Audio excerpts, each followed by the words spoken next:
This is an NBC News special report. One of the final two hearings from the January 6th committee. The results of a year-long investigation into the attack on the U.S. Capitol. New evidence set to be revealed about the days and hours leading up to that fateful day, as the committee tries to prove that former President Donald Trump was responsible for the assault. I overheard the president say something to the effect of, I don't effing care that they have weapons. They're not here to hurt me. Today, one of the last chances the committee will have to make its case to the American people. Here now is Lester Holt. Hello, everyone. Welcome to our special coverage of the January 6 hearings, and there is drama once again surrounding today's hearing, with the big question being whether we will hear from President Trump's former White House counsel. After months of refusing to testify, Pat Cipollone finally came before the committee on Friday for a closed-door videotape deposition. Cipollone has been a key figure in these hearings, described by other witnesses as participating in some of the most critical conversations about attempts to overturn the election and the rally itself. He's been presented as often disagreeing with Mr. Trump and cautioning that some of his proposed actions could be illegal. We're likely to hear some of his testimony today in clips. The other question, will the committee be able to prove there was a link between the extremist groups who participated in the attack and on the Capitol and those close to President Trump? We'll hear live from a former member of one of those extremist groups, as well as a man convicted for his role in the riot that day, and a warning: the committee will be playing videos that contain profanity and other explicit material. Let's go right now to Capitol Hill correspondent Ali Vitale, who's just outside the hearing room to set the stage for us. Ali? Lester, the doors to the hearing room behind me closing now as we get set for the 7th hearing from this January 6th committee, set to focus on how the mob came to the Capitol on January 6th, with a specific attempt to try to tie the former president and a tweet that he sent on December 19th to right-wing extremist groups who came to the Capitol on that day, fomenting the violence that we saw. But there's also going to be, I'm told, new video testimony from former White House counsel Pat Cipollone, snippets of his more than 7 hours of testimony before the committee at the end of last week. And what I'm told repeatedly by Raskin is that this is going to be another instance where the committee brings new information. Lester? And the committee is now in session. Let's go. Release the deposition material presented during today's hearing. Good afternoon. When I think about the most basic way to explain the importance of elections in the United States, there's a phrase that always comes to mind. It may sound straightforward, but it's meaningful. We settle our differences at the ballot box. Sometimes my choice prevails, sometimes yours does, but it's that simple. We cast our votes, we count the votes. If something seems off with the results, we can challenge them in court, and then we accept the results. When you're on the losing side, that doesn't mean you have to be happy about it. And in the United States, there's plenty you can do and say so. You can protest, you can organize, you can get ready for the next election to try to make sure your side has a better chance the next time the people settle their differences at the ballot box. But you can't turn violent. You can't try to achieve your desired outcome through force or harassment or intimidation. Any real leader who sees their supporters going down that path, approaching that line, has a responsibility to say, stop. We gave it our best. We came up short. We try again next time, because we settle our differences at the ballot box. On December 14th, 2020, the presidential election was officially over. The Electoral College had cast its vote. Joe Biden was the president-elect of the United States. By that point, many of Donald Trump's supporters were already convinced that the election had been stolen, because that's what Donald Trump had been telling them. So what Donald Trump was required to do in that moment, what would have been required of any American leader, was to say, we did our best and we came up short. He went the opposite way. He seized on the anger he had already stoked among his most loyal supporters, and as they approached the line, he didn't wave them off. He urged them on.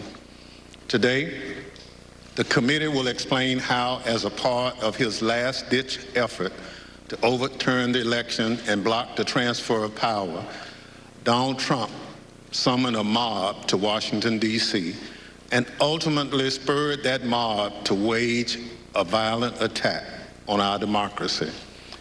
Our colleagues, Ms. Murphy of Florida and Mr. Raskin of Maryland, will lay out this story. First, I'm pleased to recognize our distinguished Vice Chair, Ms. Cheney of Wyoming, for any opening comments she'd care to offer. Thank you very much, Mr. Chairman. Our committee did not conduct a hearing last week, but we did conduct an on-the-record interview of President Trump's former White House counsel, Pat Cipollone. If you have watched these hearings, you've heard us call for Mr. Cipollone to come forward to testify. He did, and Mr. Cipollone's testimony met our expectations. We will save for our next hearing President Trump's behavior during the violence of January 6th. Today's hearing will take us from December 14th, 2020, when the Electoral College met and certified the results of the 2020 presidential election, up through the morning of January 6th. You will see certain segments of Pat Cipollone's testimony today. We will also see today how President Trump summoned a mob to Washington and how the president's stolen election lies provoked that mob to attack the Capitol. And we will hear from a man who was induced by President Trump's lies to come to Washington and join the mob, and how that decision has changed his life. Today's hearing is our 7th. We have covered significant ground over the past several weeks, and we have also seen a change in how witnesses and lawyers in the Trump orbit approach this committee. Initially, their strategy in some cases appeared to be to deny and delay. Today, there appears to be a general recognition that the committee has established key facts, including that virtually everyone close to President Trump, his Justice Department officials, his White House advisors, his White House counsel, his campaign, all told him the 2020 election was not stolen. This appears to have changed the strategy for defending Donald Trump. Now the argument seems to be that President Trump was manipulated by others outside the administration, that he was persuaded to ignore his closest advisors, and that he was incapable of telling right from wrong. This new strategy is to try to blame only John Eastman or Sidney Powell or Congressman Scott Perry or others, and not President Trump. In this version, the president was, quote, poorly served by these outside advisors. The strategy is to blame people his advisors called, quote, the crazies for what Donald Trump did. This, of course, is nonsense. President Trump is a 76-year-old man. He is not an impressionable child. Just like everyone else in our country, he is responsible for his own actions and his own choices. As our investigation has shown, Donald Trump had access to more detailed and specific information showing that the election was not actually stolen than almost any other American. And he was told this over and over again. No rational or sane man in his position could disregard that information and reach the opposite conclusion. And Donald Trump cannot escape responsibility by being willfully blind. Nor can any argument of any kind excuse President Trump's behavior during the violent attack on January 6th. As you watch our hearing today, I would urge you to keep your eye on two specific points. First, you will see evidence that Trump's legal team, led by Rudy Giuliani, knew that they lacked actual evidence of widespread fraud sufficient to prove that the election was actually stolen. They knew it, but they went ahead with January 6th anyway. And second, consider how millions of Americans were persuaded to believe what Donald Trump's closest advisors in his administration did not. These Americans did not have access to the truth like Donald Trump did. They put their faith and their trust in Donald Trump. They wanted to believe in him. They wanted to fight for their country, and he deceived them. For millions of Americans, that may be painful to accept, but it is true. Thank you, Mr. Chairman. I yield back. Without objection, the chair recognizes the gentlewoman from Florida, Ms. Murphy, and the gentleman from Maryland, Mr. Raskin, for opening statements. Thank you, Mr. Chairman. We know beyond a shadow of a doubt that then President Donald Trump lost in a free and fair election. And yet, President Trump insisted that his loss was due to fraud in the election process, rather than to the democratic will of the voters. The president continued to make this claim despite being told again and again by the courts, by the Justice Department, by his campaign officials, and by some of his closest advisors that the evidence did not support this assertion. This was the big lie, and millions of Americans were deceived by it. Too many of our fellow citizens still believe it to this day. It's corrosive to our country and damaging to our democracy. As our committee has shown in prior hearings, following the election, President Trump relentlessly pursued multiple interlocking lines of effort, all with a single goal: to remain in power despite having lost. The lines of effort were aimed at his loyal Vice President, Mike Pence, at state election and elected officials, and at the U.S. Department of Justice. The president pressured the vice president to obstruct the process to certify the election result. He demanded that state officials find him enough votes to overturn the election outcome in that state, and he pressed the Department of Justice to find widespread evidence of fraud. When justice officials told the president that such evidence did not exist, the president urged them to simply declare that the election was corrupt. On December 14th, the Electoral College met to officially confirm that Joe Biden would be the next president. The evidence shows that once this occurred, President Trump and those who were willing to aid and abet him turned their attention to the joint session of Congress scheduled for January 6th, at which the vice president would preside. In their warped view, this ceremonial event was the next, and perhaps the last, inflection point that could be used to reverse the outcome of the election before Mr. Biden's inauguration. As President Trump put it, the vice president and enough members of Congress simply needed to summon the courage to act. To help them find that courage, the president called for backup. Early in the morning of December 19th, the president sent out a tweet urging his followers to travel to Washington, D.C. for January 6th. "Be there, we'll be wild," the president wrote. As my colleague, Mr. Raskin, will describe in detail, this tweet served as a call to action, and in some cases as a call to arms for many of President Trump's most loyal supporters. It's clear the president intended the assembled crowd on the January 6th to serve his goal. And as you've already seen, and as you will see again today, some of those who were coming had specific plans.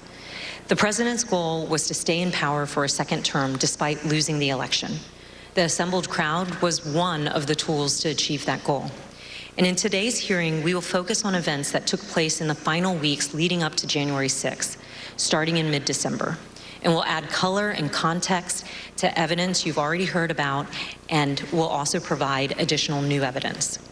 For example, you'll hear about meetings in which the president entertained extreme measures designed to help him stay in power, like the seizure of voting machines.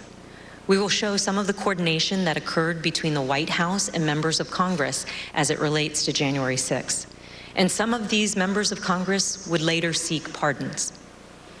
We will also examine some of the planning for the January 6th protests, placing special emphasis on one rally planner's concerns about the potential violence.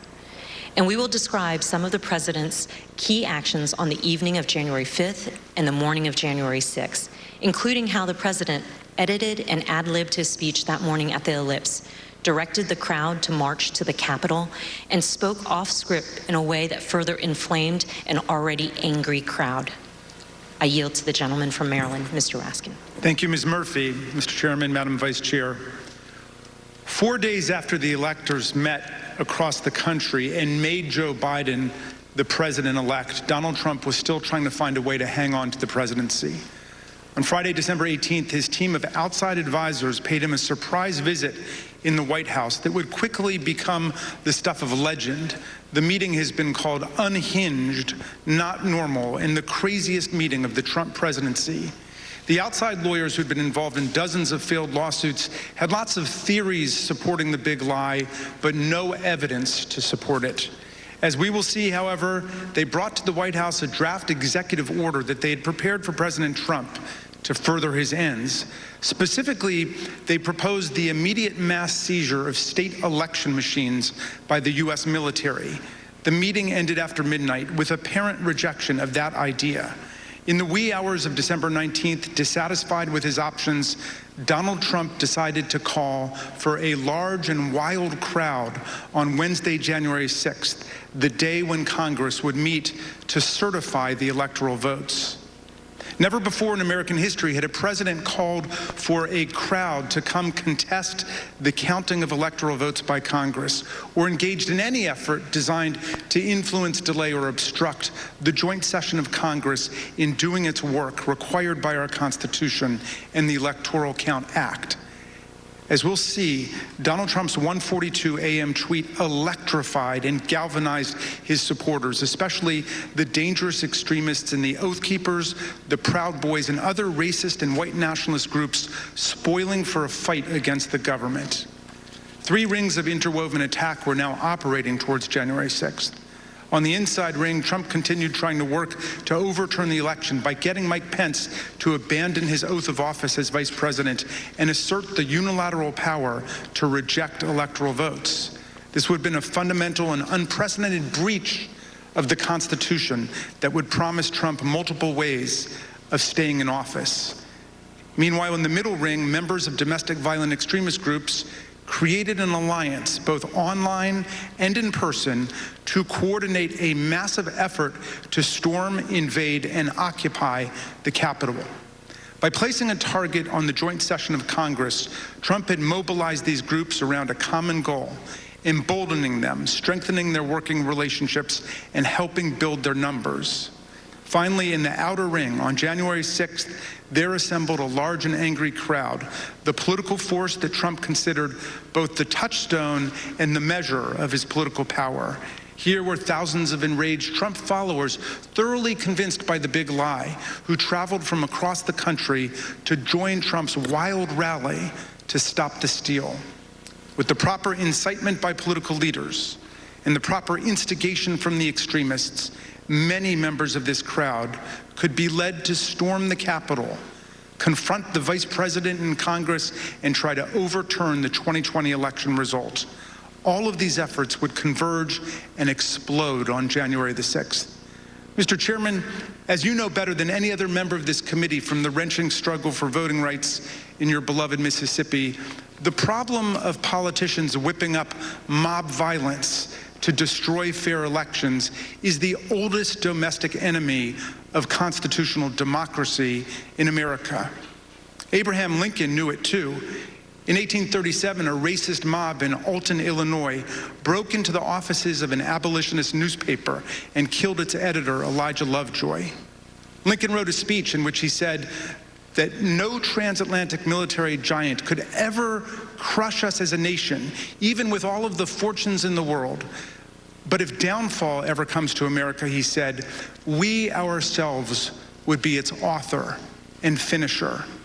If racist mobs are encouraged by politicians to rampage and terrorize, Lincoln said, they will violate the rights of other citizens and quickly destroy the bonds of social trust necessary for democracy to work. Mobs and demagogues will put us on a path to political tyranny, Lincoln said. As we'll see today, this very old problem has returned with new ferocity today as a president who lost an election deployed a mob which included dangerous extremists to attack the constitutional system of election and the peaceful transfer of power. And as we'll see, the creation of the internet and social media has given today's tyrants tools of propaganda and disinformation that yesterday's despots could only have dreamed of. I yield back to the gentle lady from Florida, Ms. Murphy. Article 2 of the United States Constitution establishes the Electoral College. Each state's laws provide that electors are to be chosen by a popular vote. And on December 14th, 2020, electors met in all 50 states and the District of Columbia to cast their votes. Joseph Biden won by a margin of 306 to 232. The election was over. Mr. Biden was the president-elect. Before the Electoral College met, Donald Trump and his allies filed dozens of legal challenges to the election, but they lost over and over again, including in front of multiple judges President Trump had nominated to the bench. In many of these cases, the judges were highly critical of the arguments put forward, explaining that no genuine evidence of widespread fraud had been presented. For example, a federal judge in Pennsylvania said, "This court has been presented with strained legal arguments without merit and speculative accusations unsupported by evidence. In the United States of America, this cannot justify the disenfranchisement of a single voter, let alone all the voters of its 6th most populated state." On December 15th, after the Electoral College certified the outcome, the Republican Majority Leader in the Senate acknowledged Mr. Biden's victory.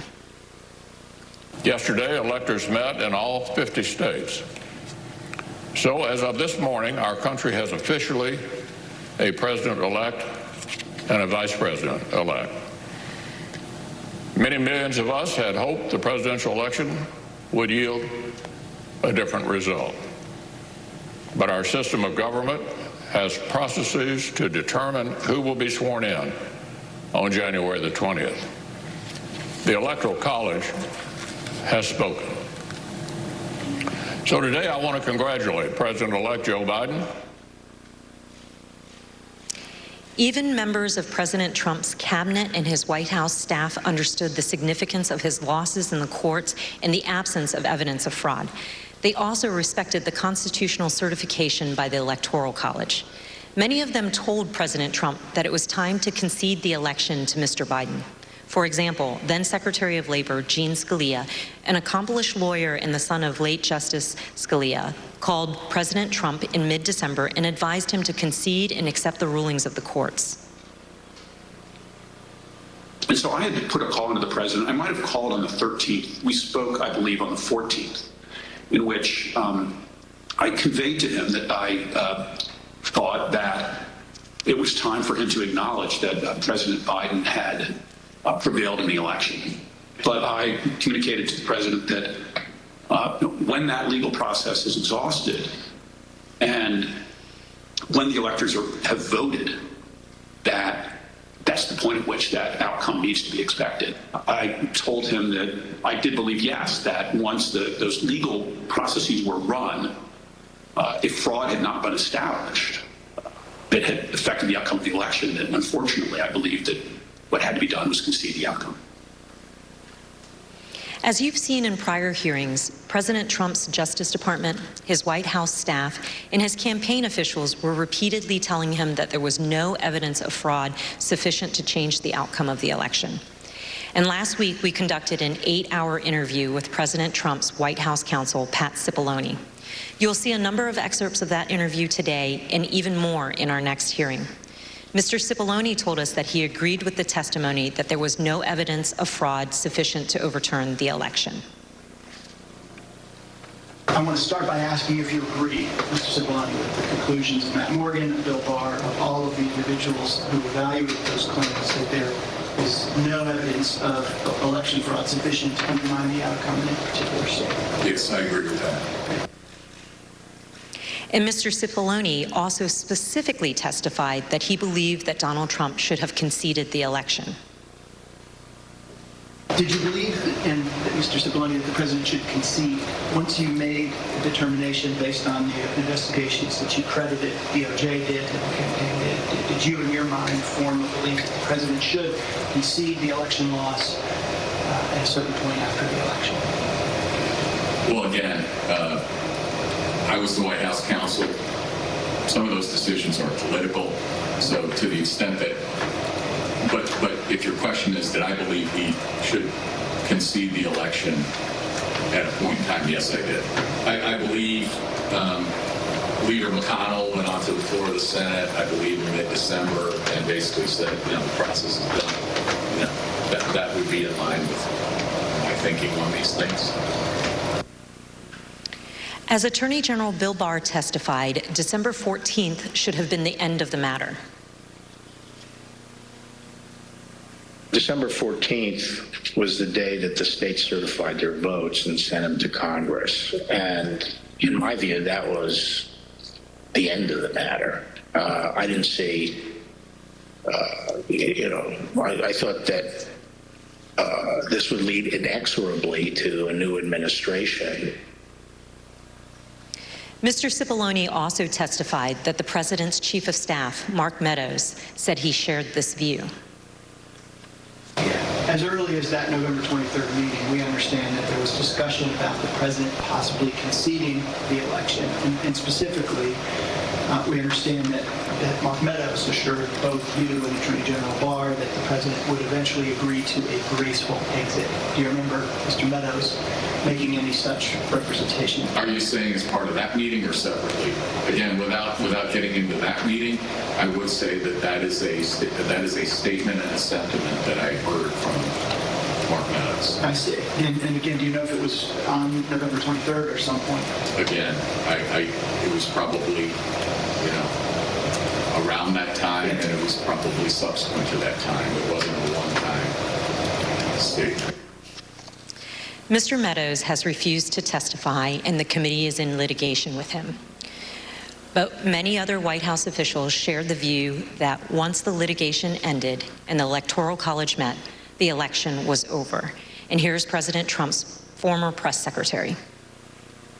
I wanted to clarify, Ms. McEnany, so back to my previous question, it was your view then, or was it your view, that the efforts to overturn the election should have stopped once the litigation was complete? In my view, upon the conclusion of litigation was when I began to plan for life after the administration. And this is what Ivanka Trump told us.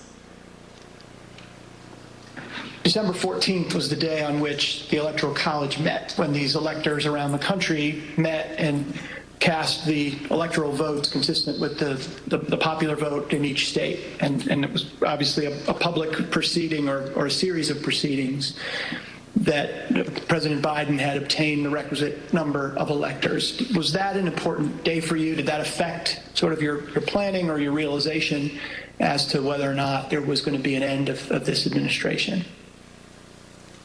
I think so. I think it was my sentiment probably prior as well. Judd Deere was a White House deputy press secretary. This was his testimony about what he told President Trump. I told him that my personal viewpoint was that the Electoral College had met, which is the system that our country is set under to elect a president and vice president. And I believed at that point that the means for him to pursue litigation was probably closed. And do you recall what his response, if any, was? He disagreed. We've also seen this testimony from Attorney General Barr reflecting a view of the White House staff in late November 2020. And then at that point I left. And as I walked out of the Oval Office, Jared was there with Dan Scavino, who ran the president's social media, and who I thought was a reasonable guy and believe is a reasonable guy. And I said, how long is he going to carry on with this stolen election stuff? Where's this going to go? And by that time, Meadows had caught up with me and leaving the office, and caught up to me and said that he said, look, I think that he's becoming more realistic and knows that there's a limit to how far he can take this. And then Jared said, yeah, we're working on this. We're working on it. Likewise, in this testimony, Cassidy Hutchinson, an aide to Mark Meadows, described her conversations with President Trump's Director of National Intelligence, John Ratcliffe, a former Republican congressman. He had expressed to me that he was concerned that it could spiral out of control and potentially be dangerous, either for our democracy or the way that things were going for the 6th. Of course, underlying all of this is the fundamental principle that the President of the United States cannot simply disregard the rulings of state and federal courts, which are empowered to address specific election-related claims. The President cannot simply pretend that the courts had not ruled. By that time, the President or his associates had lost 60 out of 61 cases that they had brought to challenge different aspects of the election in a number of states. They lost 60 out of 61 of those cases. So by the time we get to January 3rd, that's been clear. I assume, Pat, that you would agree the President is obligated to abide by the rulings of the courts. Of course.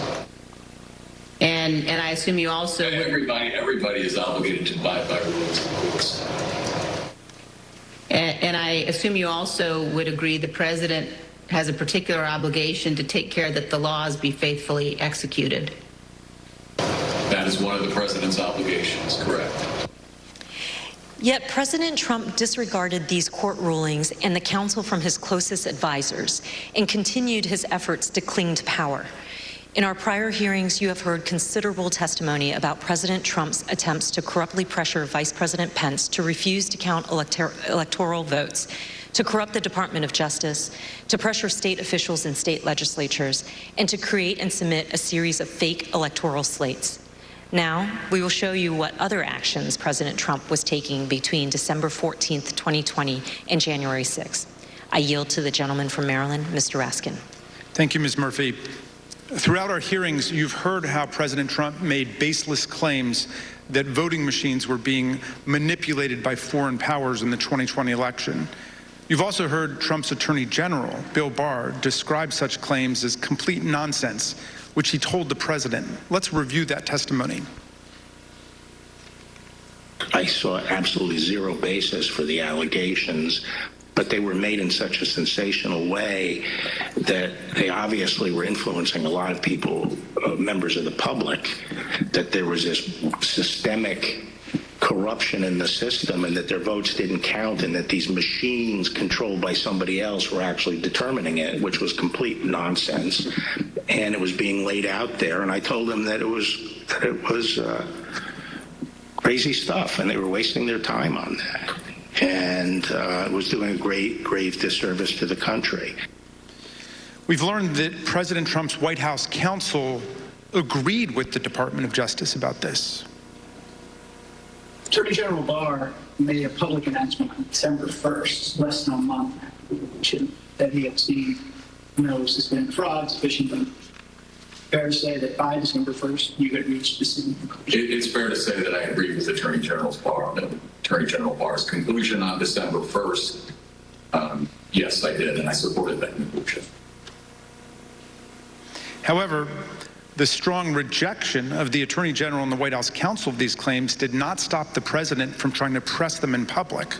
But that's not all he did. Indeed, as you'll see in this clip, the President asked Attorney General Bill Barr to have the Department of Justice seize voting machines in the states. My recollection is the President said something like, well, we could get to the bottom, some people say we could get to the bottom of this if the department seized the machines. It was a typical way of raising a point.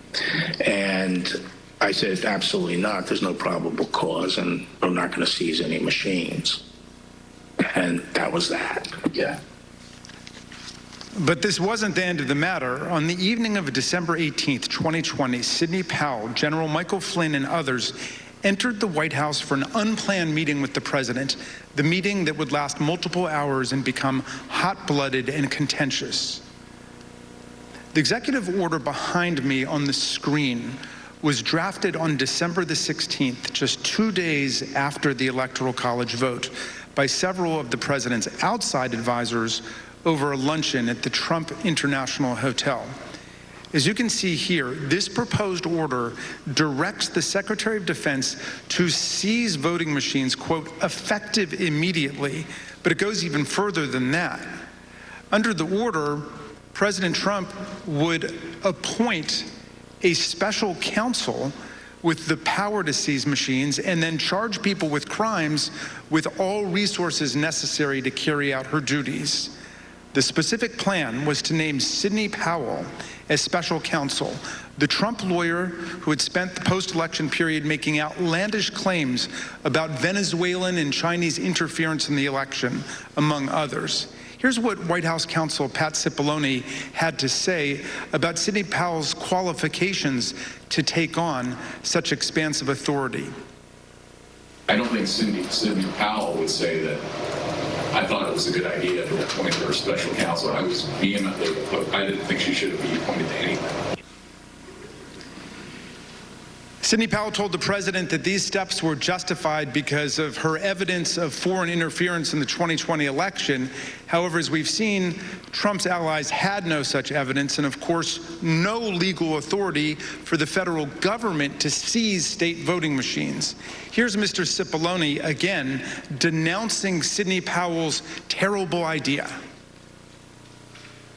There was a real question in my mind and a real concern, particularly after the Attorney General had reached the conclusion that there wasn't sufficient election fraud to change the outcome of the election. When other people kept suggesting that there was, the answer is, what is it? And at some point, you have to put up or shut up. That was my view. Why was this, on a broader scale, a bad idea for the country? To have the federal government seize voting machines, that's a terrible idea for the country. That's not how we do things in the United States. There's no legal authority to do that.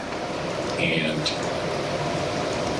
there is a way to contest elections, that happens all the time. But the idea that the federal government could come in and seize election machines, I don't understand why I would even have to tell you why that's a bad idea for the country. It's a terrible idea. For all of its absurdity, the December 18th meeting was critically important because President Trump got to watch up close for several hours as his White House counsel and other White House lawyers destroyed the baseless factual claims and ridiculous legal arguments being offered by Sidney Powell, Mike Flynn, and others. President Trump now knew all these claims were nonsense, not just from his able White House lawyers, but also from his own Department of Justice officials and indeed his own campaign officials. As White House counsel Pat Cipollone told us, with respect to the whole election fraud issue, to me it's sort of, if you're going to make those kind of claims, and people were open to them early on because people were making all sorts of claims, and the real question is, show the evidence. Okay. It wasn't just the Justice Department, the Trump campaign, and the Trump White House lawyers who knew it. Even Rudy Giuliani's own legal team admitted that they did not have any real evidence of fraud sufficient to change the election result. Here's an email from Rudy Giuliani's lead investigator, Bernie Kerik, on December 28, 2020, to Chief of Staff Mark Meadows. Mr. Kerik did not mince any words. We can do all the investigations we want later, but if the president plans on winning, it's the legislators that have to be moved, and this will do just that. Mr. Kerik wanted the president to win. What he didn't say in this email was what he would later tell the Select Committee in a letter that his lawyer wrote to us in November. The letter said, quote, "It was impossible for Mr. Kerik and his team to determine conclusively whether there was widespread fraud or whether that widespread fraud would have altered the outcome of the election. In other words, Even Rudy Giuliani's own legal team knew before January 6th that they hadn't collected enough actual evidence to support any of their stolen election claims. Here's what Trump campaign senior advisor Jason Miller told the committee about some of the so-called evidence of fraud that the campaign had seen from the Giuliani team. So do you know what the examples of fraud, numbers, names, and supporting evidence was that you sent to Mo Brooks's office? And when I say you, I mean you or the campaign. There are some very, very general documents as far as say, for example, here are the handful of dead people in several different states. Here are explanations on a couple of the legal challenges, as far as saying that the rules were changed in an unconstitutional manner, but it was to say that it was thin is probably an understatement. Here's how President Trump's deputy campaign manager described the evidence of fraud that the campaign had seen. You never came to learn or understand that Mayor Giuliani had produced evidence of election fraud. Is that fair? That's fair. And here's testimony that we received from the Speaker of the Arizona House of Representatives, Rusty Bowers, about an exchange that he had with Rudy Giuliani after the election. At some point, did one of them make a comment that they didn't have evidence, but they had a lot of theories? That was Mr. Giuliani. Chief of Staff Mark Meadows told people that he thought Trump should concede around the time the Electoral College certified the result. But nonetheless, he later worked to try to facilitate President Trump's wishes. Here's what Cassidy Hutchinson told us. During this period, I perceived his goal with all of this to keep Trump in office. He had very seriously and deeply considered the allegations of voter fraud. But when he began acknowledging that maybe there wasn't enough voter fraud to overturn the election, I witnessed him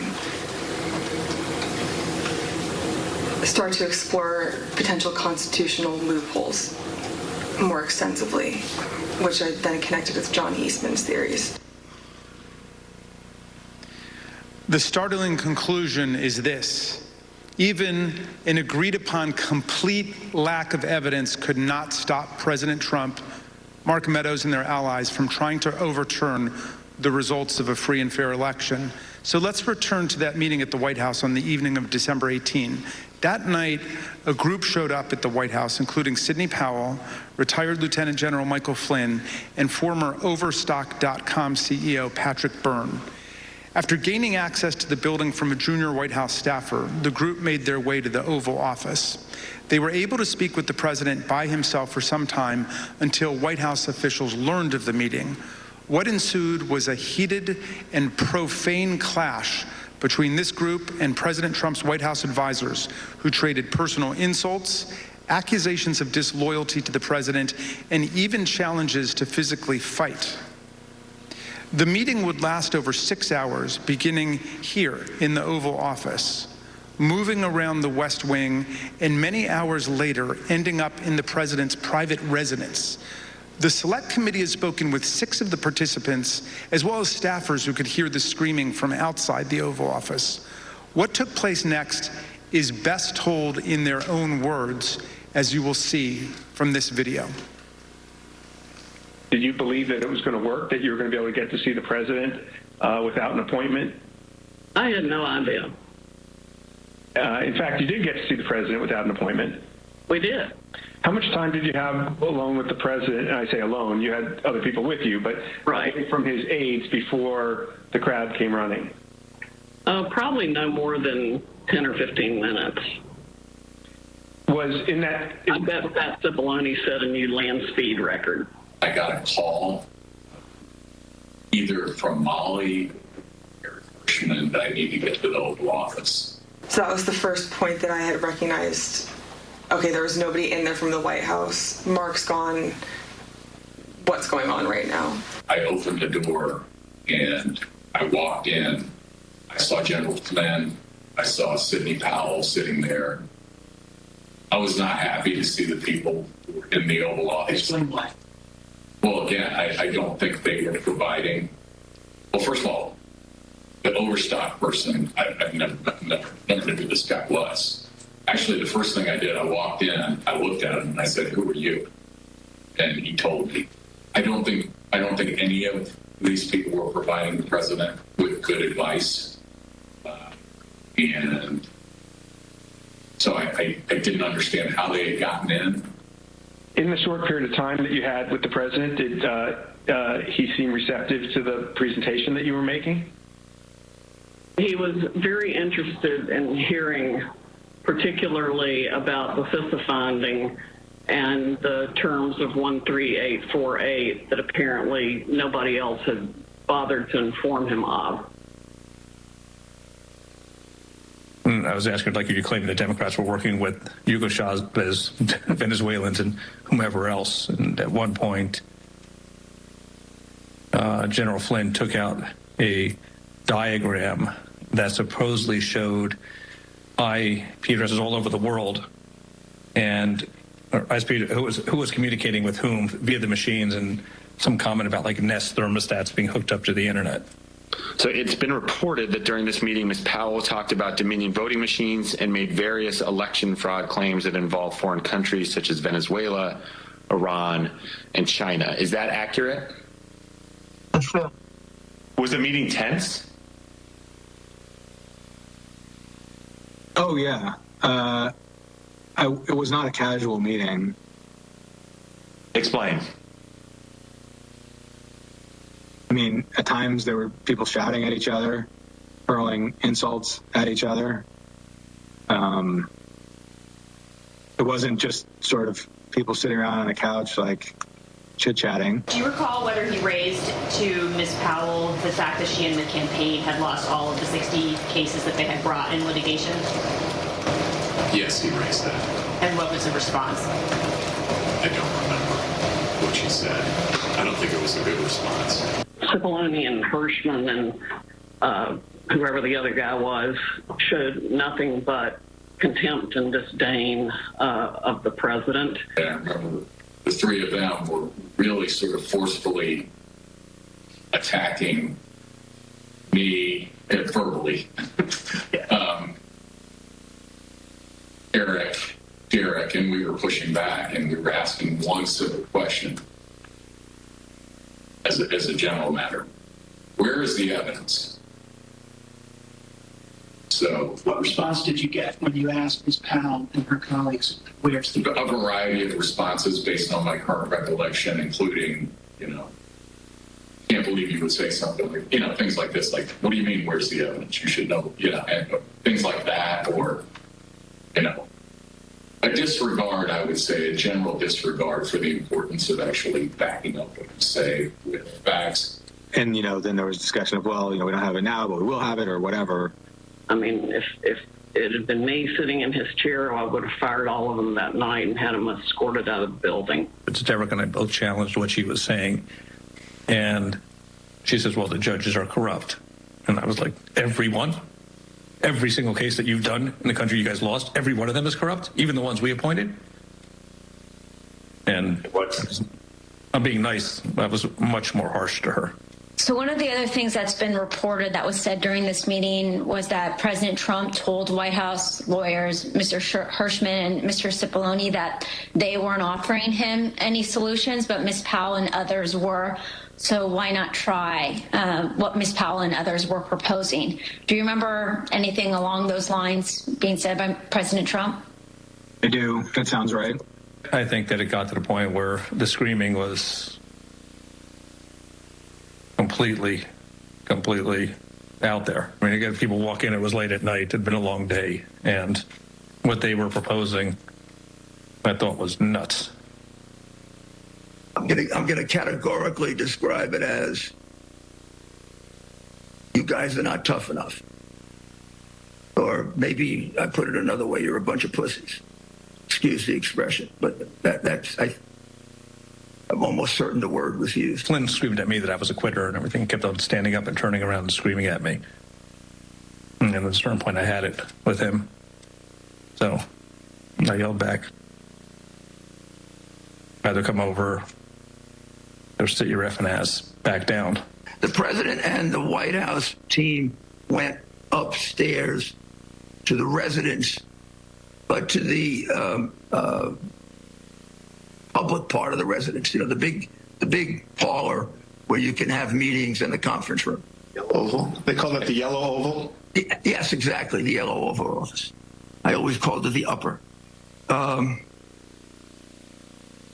I'm not exactly sure where the Sidney group went. I think maybe the Roosevelt room. And I stayed in the cabinet room, which is kind of cool. I really like that. All by myself. At the end of the day, we landed where we started the meeting, at least from a structural standpoint, which was Sidney Powell was fighting, Mike Flynn was fighting. They were looking for avenues that would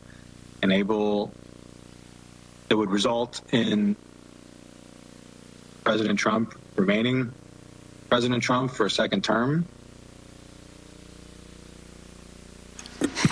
The meeting finally ended after midnight.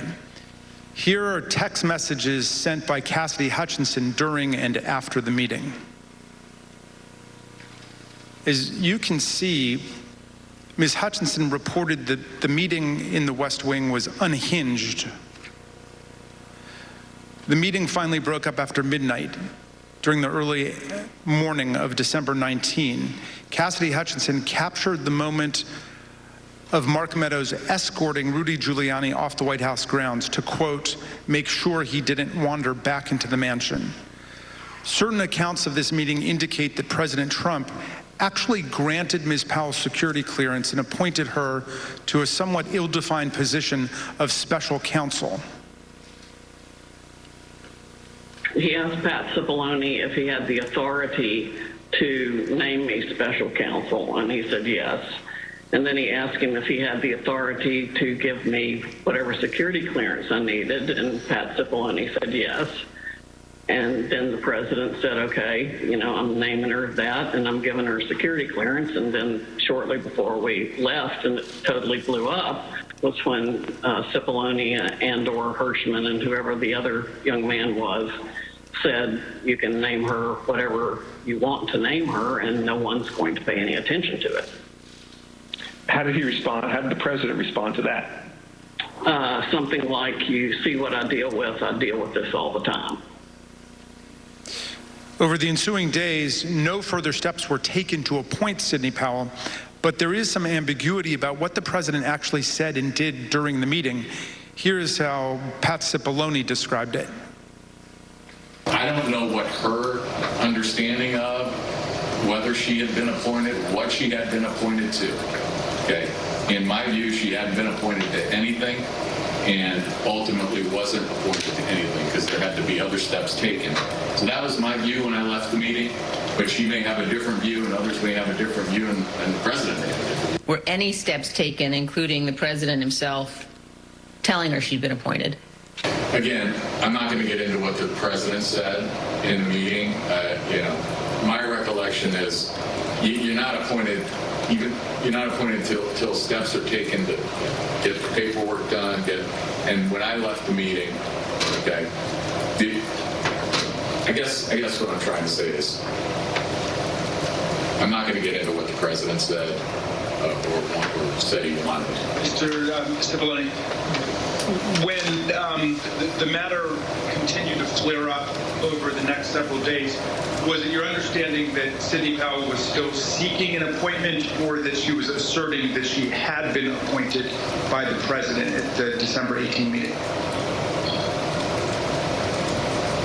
You know, now that you mention it, probably both. You know, in terms of, like, I think she may have been of the view that she had been appointed and was seeking to, you know, get that done, and that she should be appointed. As you listen to these clips, remember that Ms. Powell, the person who President Trump tried to make special counsel, was ultimately sanctioned by a federal court and sued by Dominion Voting Systems for defamation. In her own defense to that lawsuit, Sidney Powell argued that, quote, no reasonable person would conclude that the statements were truly statements of fact. Not long after Sidney Powell, General Flynn, and Rudy Giuliani left the White House in the early hours of the morning, President Trump turned away from both his outside advisors' most outlandish and unworkable schemes and his White House counsel's advice to swallow hard and accept the reality of his loss. Instead, Donald Trump issued a tweet that would galvanize his followers, unleash a political firestorm, and change the course of our history as a country. Trump's purpose was to mobilize a crowd. And how do you mobilize a crowd in 2020? With millions of followers on Twitter, President Trump knew exactly how to do it. At 1:42 a.m. on December 19, 2020, shortly after the last participants left the unhinged meeting, Trump sent out the tweet with his explosive invitation. Trump repeated his big lie and claimed it was, quote, statistically impossible to have lost the 2020 election before calling for a big protest in D.C. on January 6th. Be there, will be wild. Trump supporters responded immediately. Women for America First, a pro-Trump organizing group, had previously applied for a rally permit for January 22nd and 23rd in Washington, D.C., several days after Joe Biden was to be inaugurated. But in the hours after the tweet, they moved their permit to January 6th, 2 weeks before. This rescheduling created the rally where Trump would eventually speak. The next day, Ali Alexander, leader of the Stop the Steal organization and a key mobilizer of Trump supporters, registered wildprotest.com, named after Trump's tweet.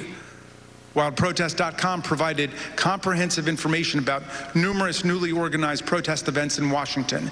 It included event times, places, speakers, and details on transportation to Washington, D.C. Meanwhile, other key Trump supporters, including far-right media personalities, began promoting the wild protest on January 6th. It's Saturday, December 19th. The year is 2020. And one of the most historic events in American history has just taken place. President Trump, in the early morning hours today, tweeted that he wants the American people to march on Washington, D.C. on January 6, 2021. And now Donald Trump is calling on his supporters to descend on Washington, D.C., January 6th. He is now calling on we, the people, to take action and to show our numbers. We're going to only be saved by millions of Americans moving to Washington, occupying the entire area, if necessary, storming right into the Capitol. You know, we know the rules of engagement. If you have enough people, you can push down any kind of a fence or a wall. This could be Trump's last stand. And it's a time when he has specifically called on his supporters to arrive in D.C. That's something that may actually be the big push Trump supporters need to say, this is it. It's now or never. You better understand something, son. You better understand something. Red wave, bitch. Red wave. This is going to be a red wedding going down January 6th. On that day, Trump says, show up for a protest. It's going to be wild. And based on what we've already seen from the previous events, I think Trump is absolutely correct. Motherfucker, you better look outside. You better look out January 6th. Kick that fucking door open. Look down the street. There's going to be 1 million plus geeked up armed Americans. The time for games is over. The time for action is now. Where were you when history called? Where were you when you and your children's destiny and future was on the line? In that clip, you heard one of Trump's supporters predict a red wedding, which is a pop culture reference to mass slaughter. But the point is that Trump's call to Washington reverberated powerfully and pervasively online. The committee has interviewed a former Twitter employee who explained the effect that Trump had on the Twitter platform. This employee was on the team responsible for platform and content moderation policies on Twitter throughout 2020 and 2021. The employee testified that Twitter considered adopting a stricter content moderation policy after President Trump told the Proud Boys to stand back and stand by from the lectern at the September 29th presidential debate. But Twitter chose not to act. Here's the former employee, whose voice has been obscured to protect their identity, discussing Trump's stand back and stand by comment and the effect it had. My concern was that the former president, for seemingly the first time, was speaking directly to extremist organizations and giving them directives. We had not seen that sort of direct communication before, and that concerned me. So just to clarify further, you were worried, and others at Twitter were worried, that the president might use your platform to speak directly to folks who might be incited to violence? Yes. I believe that Twitter relished in the knowledge that they were also the favorite and most used service of the former president, and enjoyed having that sort of power within the social media ecosystem. If President Trump were anyone else, would it have taken until January 8th, 2021 for him to be suspended? Absolutely not. If the former President Donald Trump were any other user on Twitter, he would have been permanently suspended a very long time ago. Despite these grave concerns, Trump remained on the platform completely unchecked. Then came the December 19 tweet and everything it inspired. Indeed, it felt as if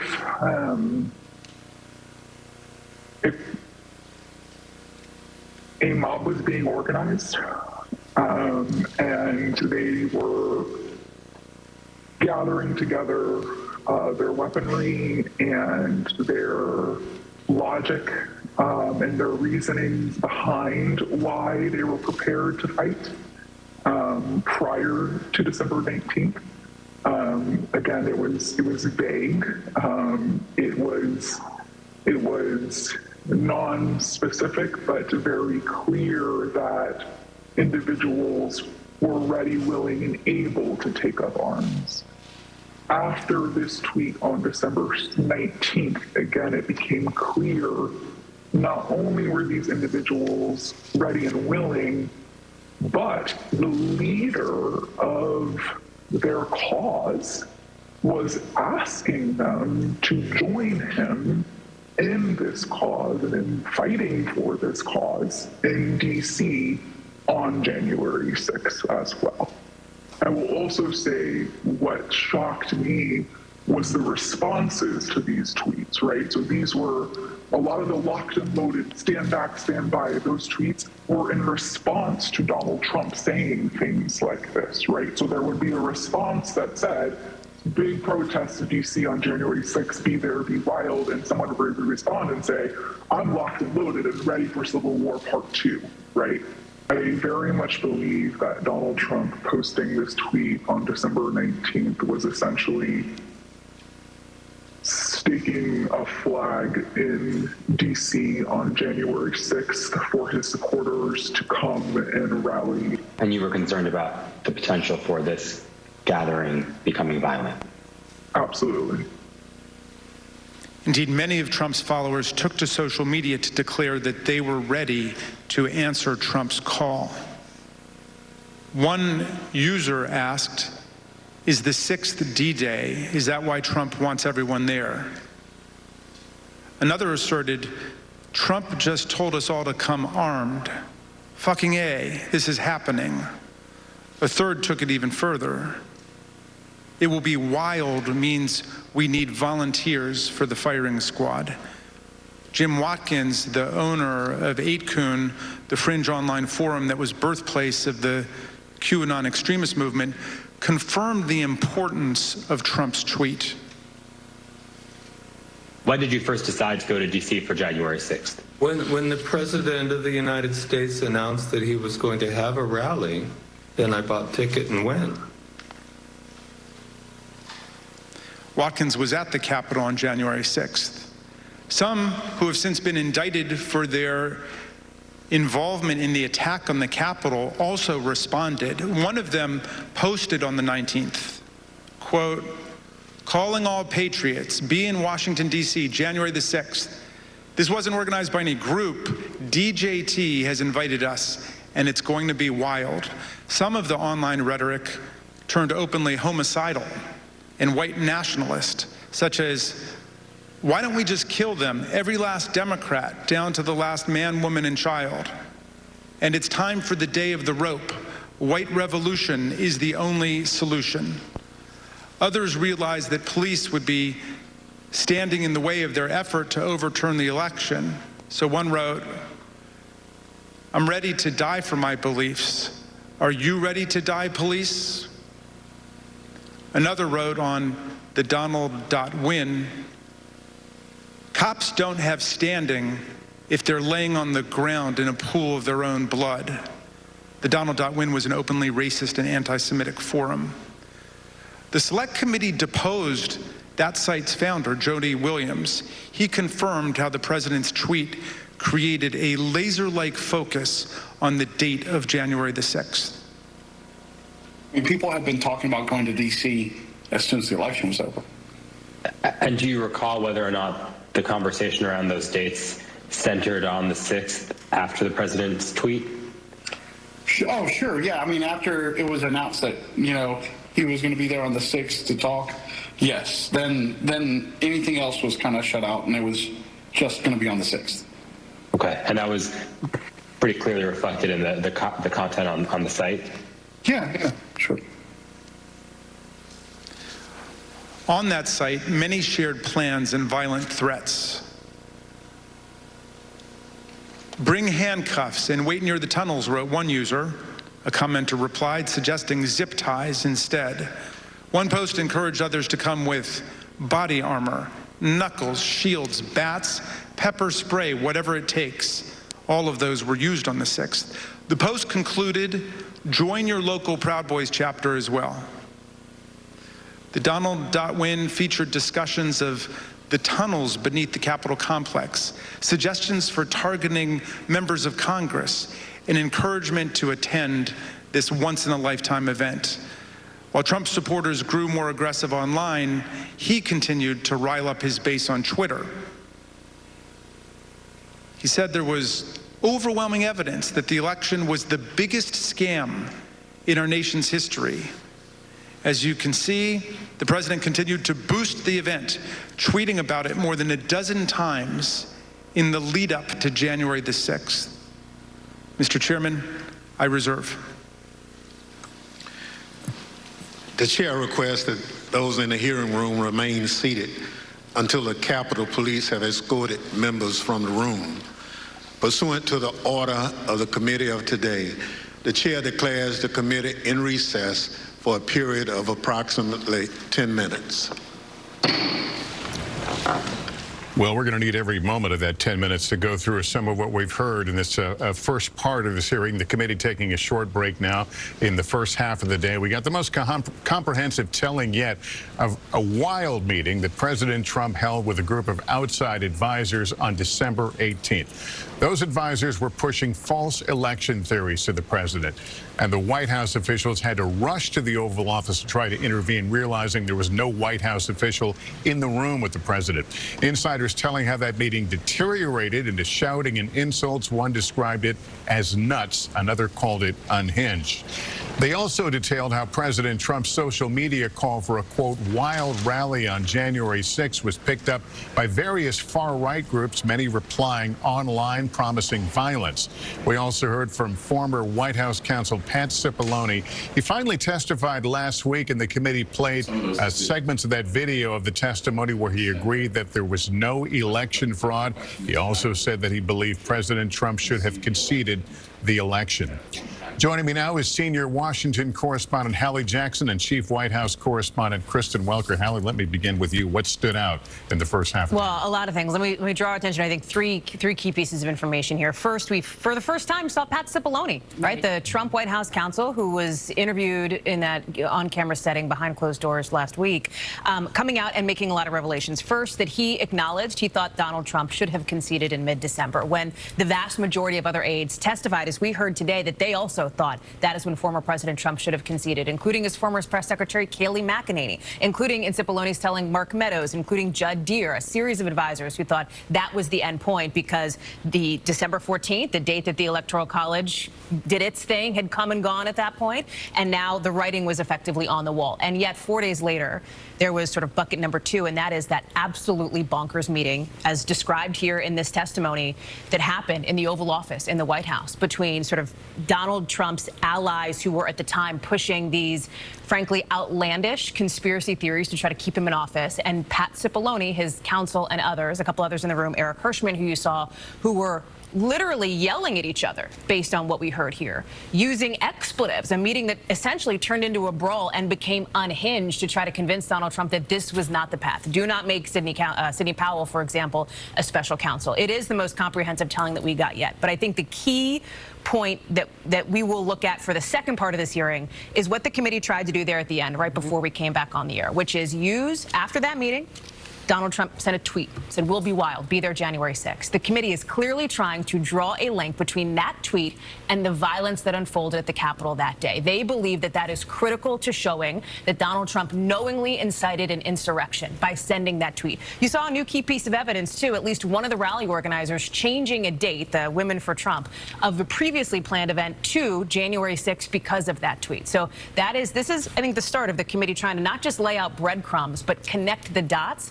to show that there was a link to Donald Trump's inner circle and that his tweet incited it. And Kristen, in that meeting, it sounds like the two groups of lawyers, the president's outside advisors and White House attorneys, he was pitting them against each other.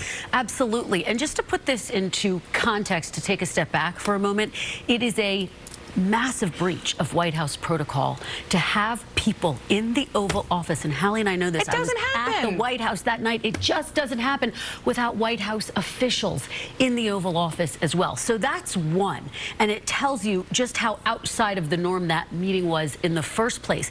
The fact that you had that shouting match, the drama of it aside, shows just how close to the brink, yet again, former President Trump came to resorting to some tactic, in this case, seizing voting machines, that Pat Cipollone said, wait a minute, you absolutely cannot. Well, let me interrupt for a second. We should point out that Cipollone was not Trump's lawyer. He's a lawyer for the White House. So his rule, his responsibility is to the office. His responsibility is to the office, and when you talk to people who are close to him, they say he takes that responsibility very seriously. What we heard from Pat Cipollone was really that he bolstered what the committee has laid out before, which is that the former president was told over and over again that he lost this race and that he had run out of recourse to try to win it back. What is notable is that you didn't hear the committee specifically ask Pat Cipollone about previous testimony. People are noting that. Legal analysts have already started to pick up on that a little bit and saying, look,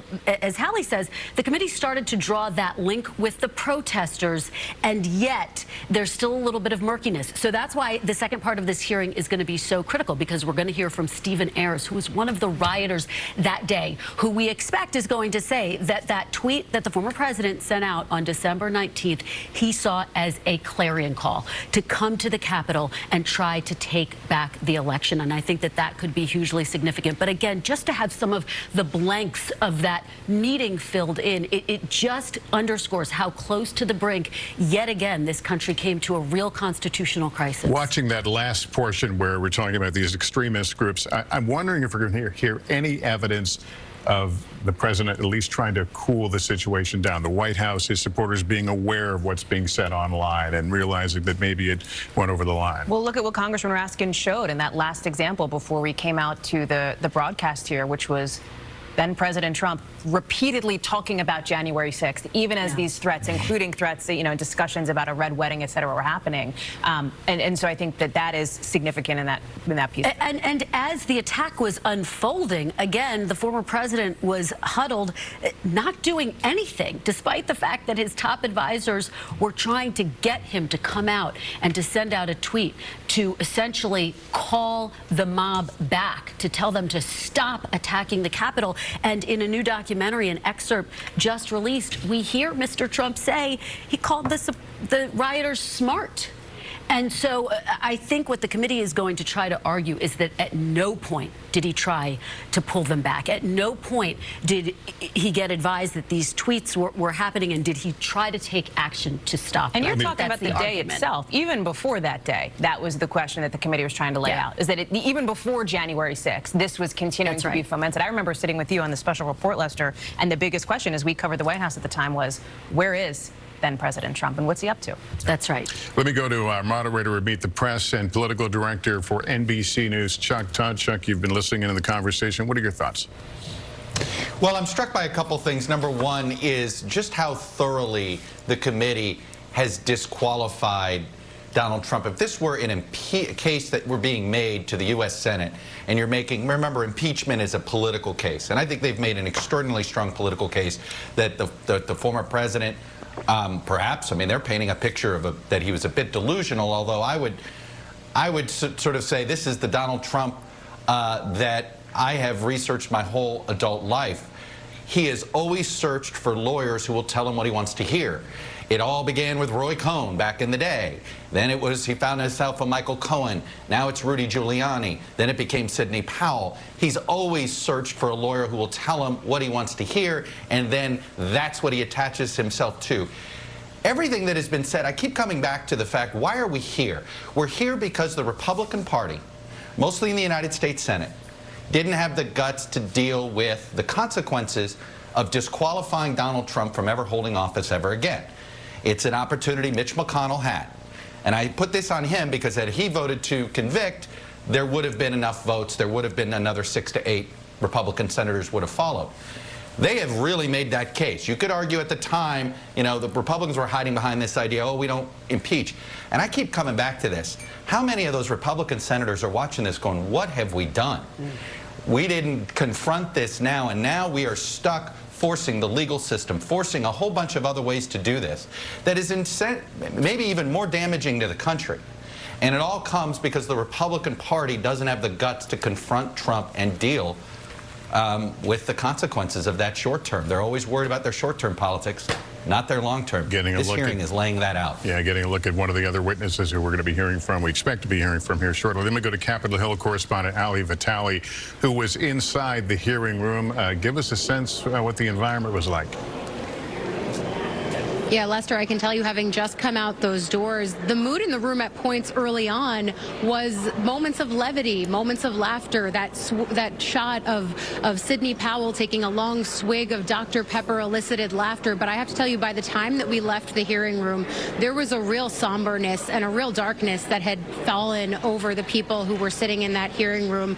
The severity and the danger of what the committee was laying out as the former president's message on Twitter percolated through to right-wing groups and right-wing media, the real danger of that seemed to set in for everyone who was watching there. And so as we head into this next portion of the hearing, that's the tone and tenor that the committee is clearly laying out, and that the audience who's in that room there that you see on the screen is preparing for, as we see these witnesses there getting sat down, getting sworn in the next few seconds here. And I have to say, as someone who's been watching all these hearings, that mashup that we were able to see of people inside the White House telling the story of that absolutely crazy meeting in the White House. It felt at times like a documentary. You didn't even need members of the committee to walk you along with what was happening there. They were inside that room with more than 6 people who were sitting in it, and it showed the fact that they have been able to get inside that White House and tell the story not themselves, but in the very words of the people who were participating in those meetings. I think this was a really stunning moment for the January 6th committee, Lester. I felt watching that at moments, I thought of that meeting. Was the country rudderless at that moment? Danny, let me bring in here, criminal defense attorney. What your thoughts about that meeting were? In many ways, what we've seen so far is that Trump said some words, and those words, really, the worst case against him is "will be wild." These were things that we already knew. Now you move on to these other things, like the meeting that we've talked about in the White House, with no White House officials there until they come running in. That goes very far to showing that Trump, now we're getting to the point where Trump has to be at a level of ignorance that he doesn't know anything, that he has no idea how any protocol works. But ultimately, this case that we're going to hear today is about Trump said some words, and then some groups, militia groups, other groups, misguided followers of Trump, reacted in a way that was totally over the top. And the committee's mission today is drawing a connection between Trump's words, whether he reasonably expected that it would result in violence. That's really it. That's the well, this is ultimate not, goal. I mean, again, this is not a criminal proceeding, but it's going to be wild. I could say, hey, I'm having a party. It's going to be wild. I don't expect people to be, you know, beating on each other. Well, does that become an excuse? Well, I didn't mean it literally. Exactly right. I mean, you look at the words, and of course, context matters. You don't look at words, and courts don't look at words in a vacuum. But if Trump's intent was to incite violence, if he knew, now keep in mind, DHS officials were aware prior to January 6th that Trump supporters were responding in, let's say, violent or exaggerated or just overly ambitious ways to his tweets, to his words. So if Trump knew that, if DHS knew that, and Trump also knew that, then maybe a case could be made for "will be wild" means we want you to get wild. But look, that's not an easy case to make, which is why he hasn't been indicted yet, which is why the DOJ is still waiting to see what happens. Undoubtedly, they have more information than the committee does. They are just biding their time and seeing if anything comes out to make that connection. Because really, we've heard some new things today, but nothing so new that it amounts to Trump saying, go storm the Capitol. Until we hear that evidence, the DOJ is not going to be too wild to prosecute. Hallie, where's this going? Well, I think, you know, I'm just struck by something that Danny said, too, this idea that was the former president ignorant, I think is the word you used, echoed what Liz Cheney, the vice chair, said in her opening statements. He was not an incompetent child. He was the president of the U.S. Where this is going, look at the 2 men on your screen here, 2 people that will testify to the level of extremism that 2 groups, the Proud Boys and the Oath Keepers, 2 of the groups at the center of this, the insurrection, took, the steps that they took. What I'm going to be interested in here is what is the level of discussion or coordination, right, between those groups? We've seen some allusions to that. There has been an allusion to the involvement of members of Congress, for example, not with these extremist groups, but we know that some committee aides had been talking about that is something that will be laid out in part 2 of this hearing coming up. And then specifically, you know, you think to that meeting, draw the link, right, between what we just heard in the last portion and what we're about to hear. Keep in mind who was in that meeting on December 18th, Mike Flynn. Okay, somebody who is considered a QAnon cult hero, essentially, this conspiracy theory on the far right fringes. That is a direct link, right, between that conspiracy and the Oval Office. You're going to see, I think, more of those links being drawn. And then also to hear from these men in their own words about the experience of, in the instance of Stephen Ayers, for example, being at the Capitol that day, what that was like, and any regret he may have now, as you know, Kristen. Yeah, absolutely. And I've been getting text messages from some Republicans who are saying that so far today has been absolutely devastating for the president. That, of course, deals with the court of public opinion, not exactly what Danny is talking about, the legal proceedings that may or may not follow this. But I do think it underscores the fact that the first part of this hearing has set up what could be potentially even more damaging testimony from the rioter who we're going to hear from, Stephen Ayers. I go back to that image in one of the early hearings of them huddling in the parking lot near the Capitol in D.C. And I think those are the types of images of potential collusion and coordination that could be problematic in a legal proceeding. Let me go to and in a criminal investigation. Pete Williams right now. Pete, what do we know about Oath Keepers and what their perceived role in all this was? Proud Boys really more than anything, Lester, faced the most serious charges of being the ones who sort of pushed people to go up to the Capitol. They were among the first to actually enter the Capitol building. So they faced the most serious charges, seditious conspiracy. Stephen Ayers, who will testify here, is so typical of, on the other hand, the largest group of people who came into the Capitol on January 6th. So far, the government has arrested about 860 people.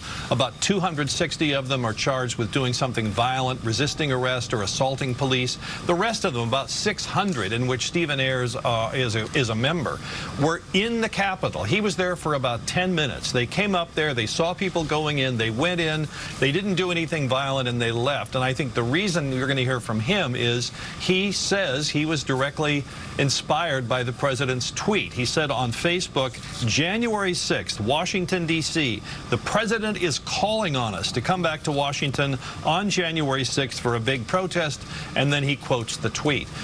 How much the White House knew about how much this tweet had illuminated through the radical fringes of American society, I don't think we know. Remember, the intelligence community didn't seem to have a very good heads up about what was coming on January 6th. And one other quick thing, Lester, you know, one of the gaps so far in the Justice Department's cases is, did anybody, and if the answer is yes, who had an actual plan to enter the Capitol? We know that these groups talked about storming the Capitol, about swarming around the Capitol, but whose idea was it, if there was a specific person, to actually enter the Capitol, or was it a matter of seizing the moment?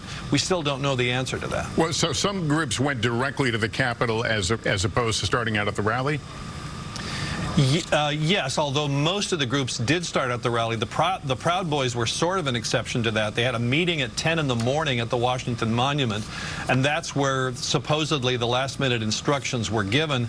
And then, according to the government, the allegations in the government's indictment against the Proud Boys is that they were the pointy end of the spear. They led people up to the Capitol after the rally. They were the first ones to push through the police barrier. One of them is charged with actually being the first person to use a police shield to break out a window, and that's how the first people got into the Capitol. They got into a window, they got in, crawled in through the window, and then opened a door. No way to know, but I'll ask you anyway. Any idea if the Justice Department watching this is seeing or hearing anything they hadn't heard before?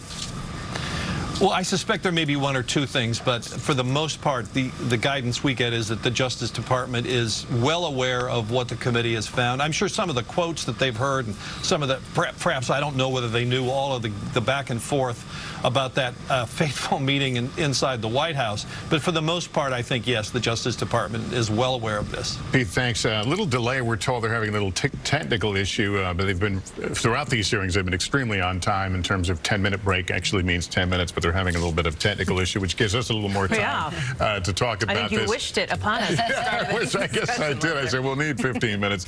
But Kristen, where do you think, I asked Hallie this question, the same question to you, where do you think we're going today? Well, look, I think that in terms of today, we are going to delve more deeply into the link between the former president and these extremist groups, the tweet that he sent, the way in which they saw that as a call to action. In terms of where we're going more broadly, I think it's worth noting that there had been a hearing we were anticipating on Thursday. It hadn't been officially announced, but it's been delayed until next week. And the reason for that, if you talk to committee aides, is because they are getting more information by the day. We know that on Friday they're going to be talking to the CEO of Overstock.com, another person who was in that meeting, another person who is not a White House official. Yeah, and Cipollone says he walks in and sees him like, who are you? Who is this guy? Exactly. Underscores, again, just how extraordinary and outside of the norm these entire proceedings are. I think it's also worth noting the sideshow that is looming over all of this. You have this back and forth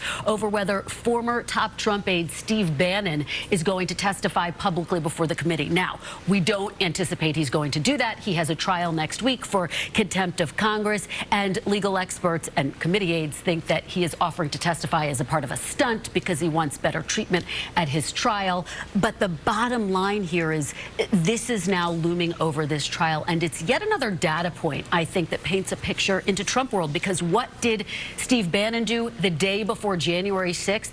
He was on his radio show calling on people to converge on the Capitol on January 6th.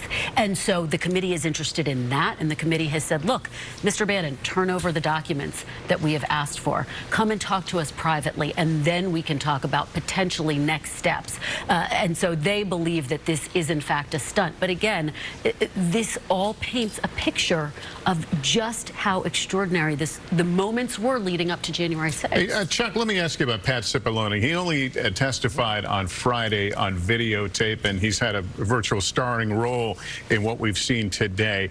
What do you think the thinking was of getting him on very quickly as opposed to perhaps waiting to the next hearing? Well, I think they wanted to make it clear. I think part of it was to get others to cooperate. You know, each one of these big witnesses that has gone on to cooperate, and you see them, it has led to them getting another big fish. You know, without Cassidy Hutchinson, I don't know if they get Pat Cipollone to agree as quickly as he ended up agreeing. So I think there's something to that aspect.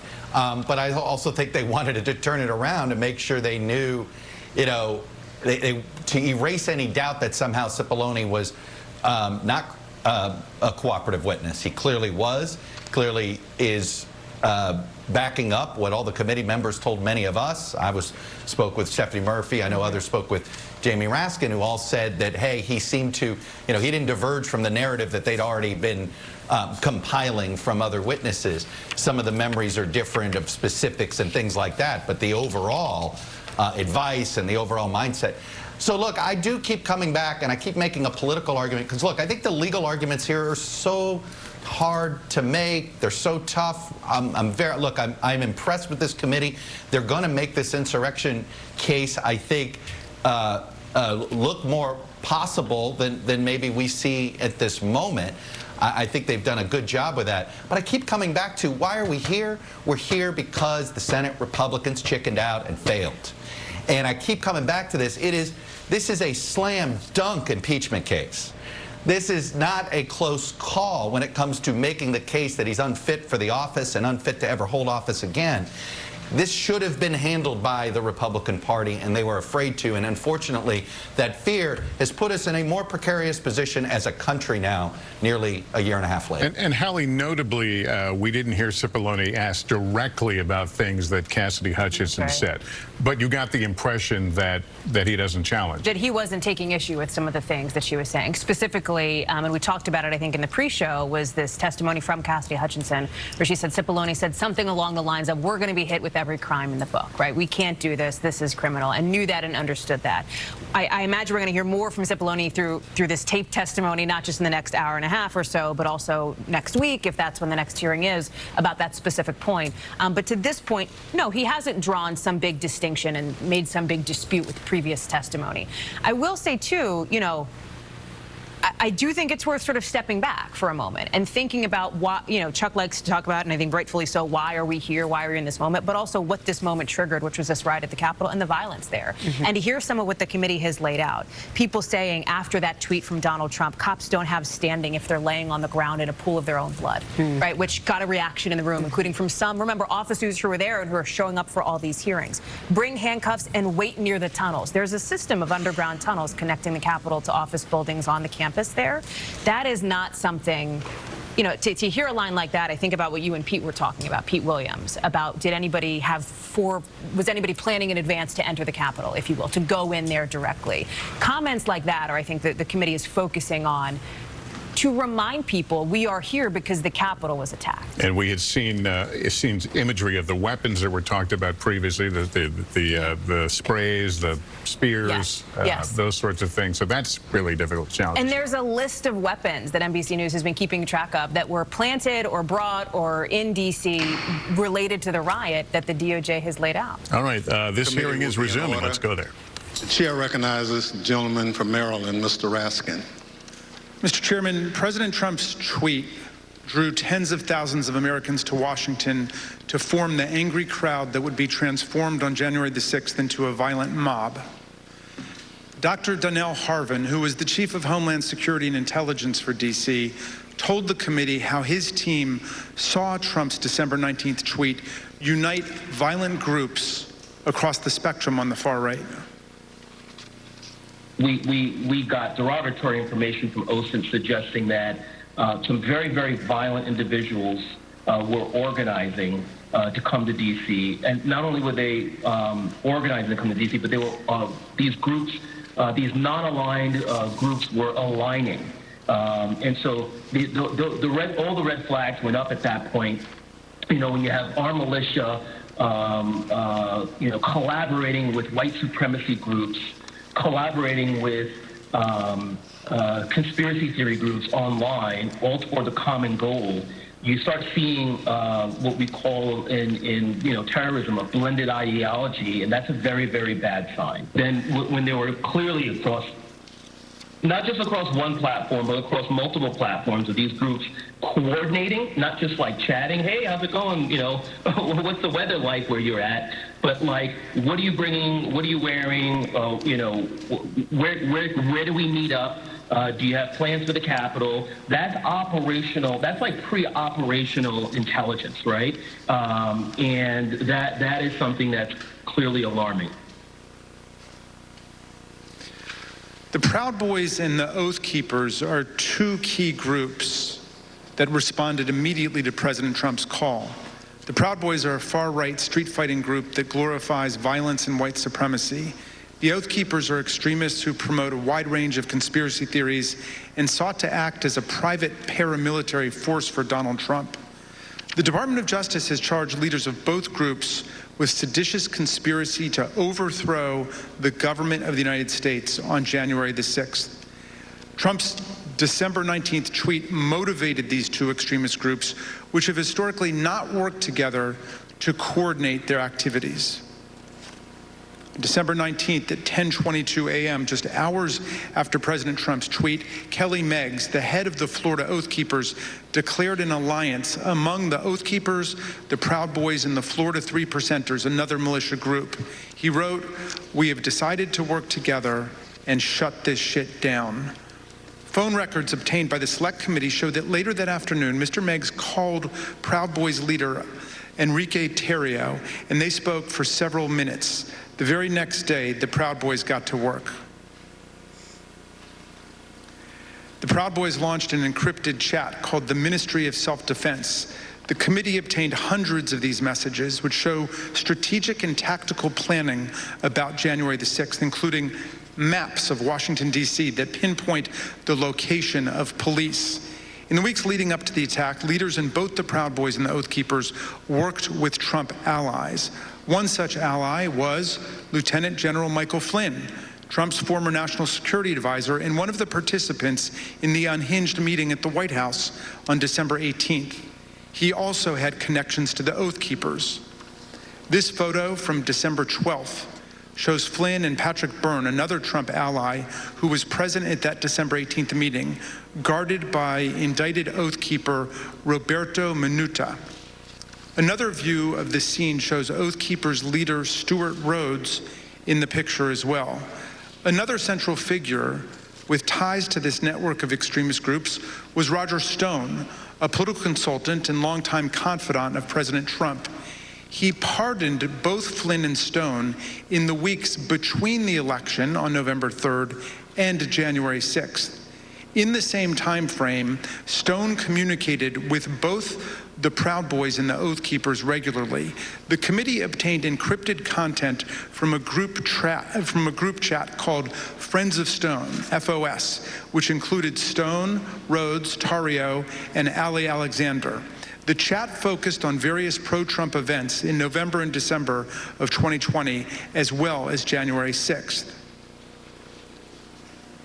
As you can see here, Stuart Rhodes himself urged the Friends of Stone to have people go to their state capitals if they cannot make it to Washington for the first Million MAGA March on November 14th. These friends of Roger Stone had a significant presence at multiple pro-Trump events after the election, including in Washington on December the 12th. On that day, Stuart Rhodes called for Donald Trump to invoke martial law, promising bloodshed if he did not. He needs to know from you that you are with him, that he does not do it now while he is commander-in-chief. We're going to have to do it ourselves later in a much more desperate, much more bloody war. Let's get it on now while he is still the commander-in-chief. That night, the Proud Boys engaged in violence on the streets of Washington and hurled aggressive insults at the police. You oath breakers! Do your fucking job! Give us 1 hour! 1 hour! Just the previous night, the co-host of InfoWars issued an ominous warning at a rally alongside Roger Stone and Proud Boys leader Enrique Tarrio.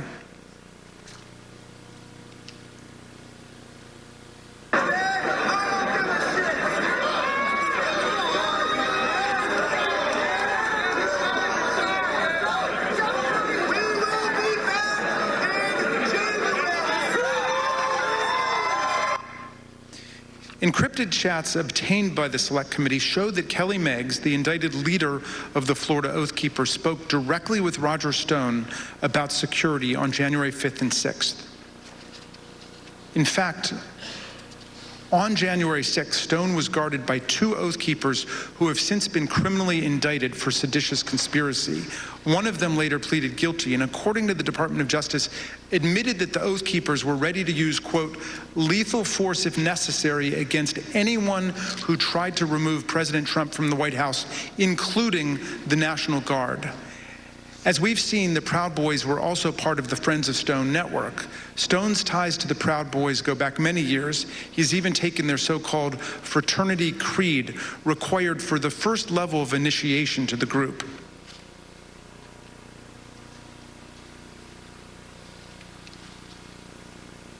Hi, I'm Roger Stone. I'm a Western chauvinist. I refuse to apologize for creating a modern world. Thank you, Roger.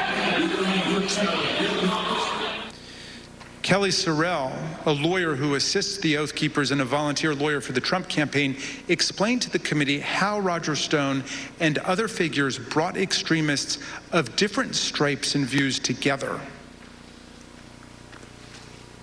You mentioned that Mr. Stone wanted to start the Stop the Steal series of rallies.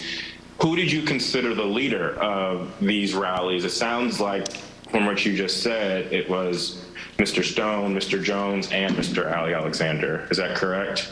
Those are the ones that became like the center point for everything. We'll learn more from Ms. Murphy about these individuals and their involvement in the days leading up to the violent attack on January 6th.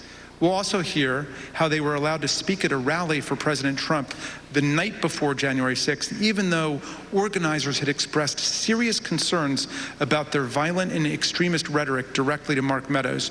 And you'll hear testimony from White House aides who were with the president as he watched the crowd from the Oval Office and will testify about how excited he was for the following day. Let me note now that our investigation continues on these critical issues. We have only shown a small fraction of what we have found. I look forward to the public release of more of our findings later, Mr. Chairman, and I now yield back. Gentleman yields back. Chair recognizes the gentlewoman from Florida, Ms. Murphy. During our most recent hearing, the committee showed some evidence of what President Trump, Chief of Staff Mark Meadows, and other White House officials knew about the potential for violence on January 6th. And despite this information, they made no effort to cancel the rally, halt the march to the Capitol, or even to lower the temperature among President Trump's supporters. Katrina Pearson, one of the organizers of January 6th rally and a former campaign spokeswoman for President Trump, grew increasingly apprehensive after learning that multiple activists had been proposed as speakers for the January 6th rally. These included some of the people we discussed earlier in this hearing. Roger Stone, a longtime outside advisor to President Trump. Alex Jones, the founder of the conspiracy theory website InfoWars. And Ali Alexander, an activist known for his violent political rhetoric. On December 30th, Ms. Pearson exchanged text messages with another key rally organizer about why people like Mr. Alexander and Mr. Jones were being suggested as speakers at the president's rally on January 6th. Ms. Pearson's explanation was POTUS, and she remarked that the president likes the crazies. The committee asked Ms. Pearson about these messages, and this is what she said. So when you said that he likes the crazies, were you talking about President Trump?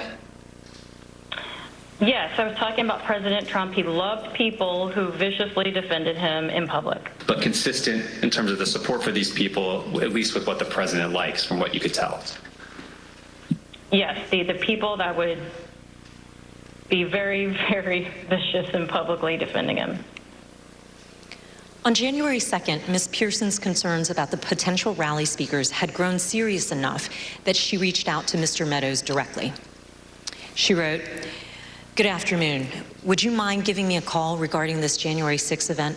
Things have gotten crazy and I desperately need some direction, please." According to phone records obtained by the committee, Ms. Pearson received a phone call from Mr. Meadows 8 minutes later. Here's what Ms. Pearson said about that conversation. So what specifically did you tell him, though, about other events? Just that there were a bunch of entities coming in. Some were very suspect, but they're going to be on other stages, some on other days. A very, very brief overview of what was actually happening and why I raised the red flags. And when you told him that people were very suspect, did you tell him what you meant by that, or what did you convey to him about what you were, the problems with these folks? I think I even texted him some of my concerns, but I did briefly go over some of the concerns that I had raised to everybody with Alex Jones or Ollie Alexander and some of the rhetoric that they were doing. I probably mentioned to him that they had already caused trouble at other capitals or at the previous event, the previous march that they did for protesting, and I just had a concern about it.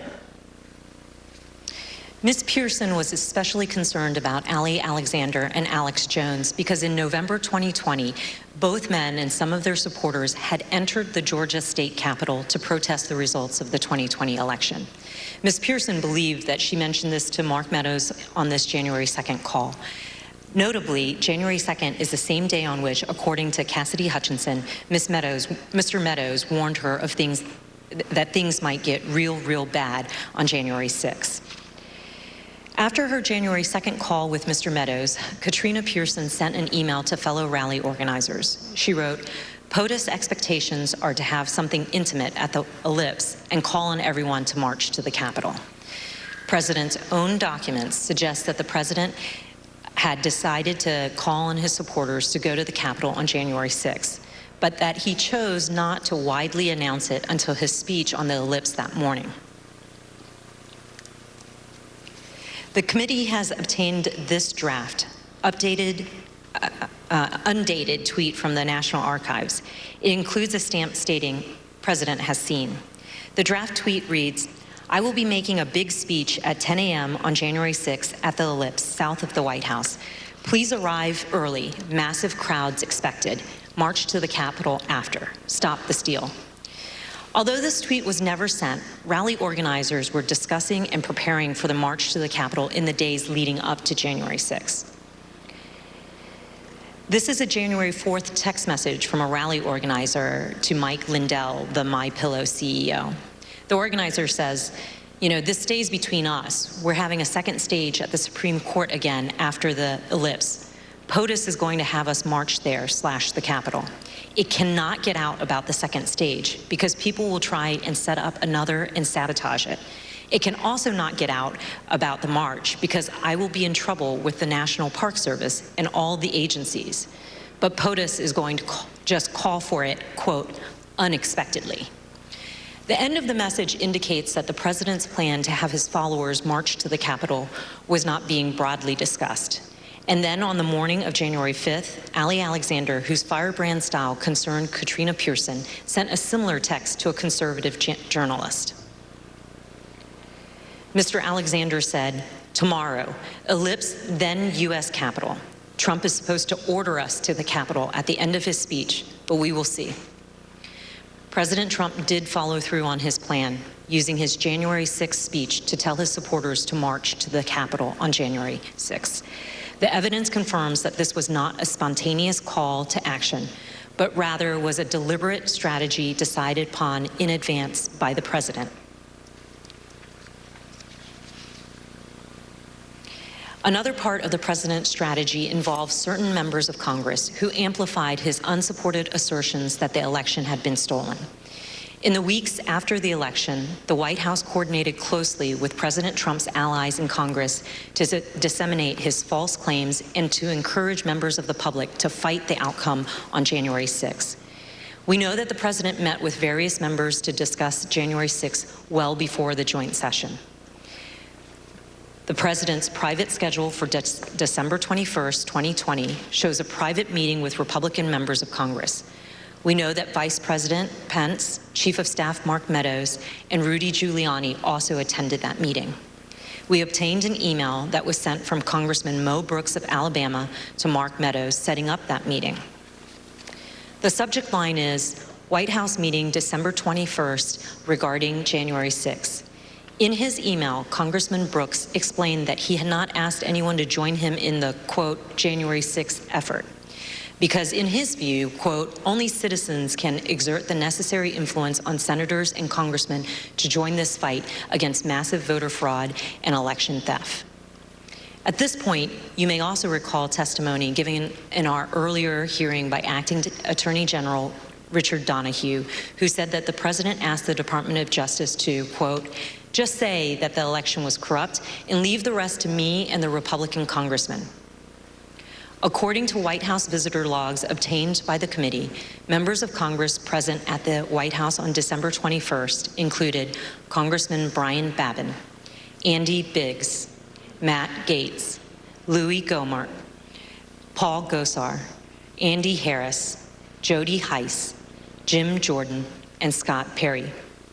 Then Congresswoman-elect Marjorie Taylor Greene was also there. We heard testimony in an early hearing that a pardon was ultimately requested by Congressman Mo Brooks and other members of Congress who attended this meeting.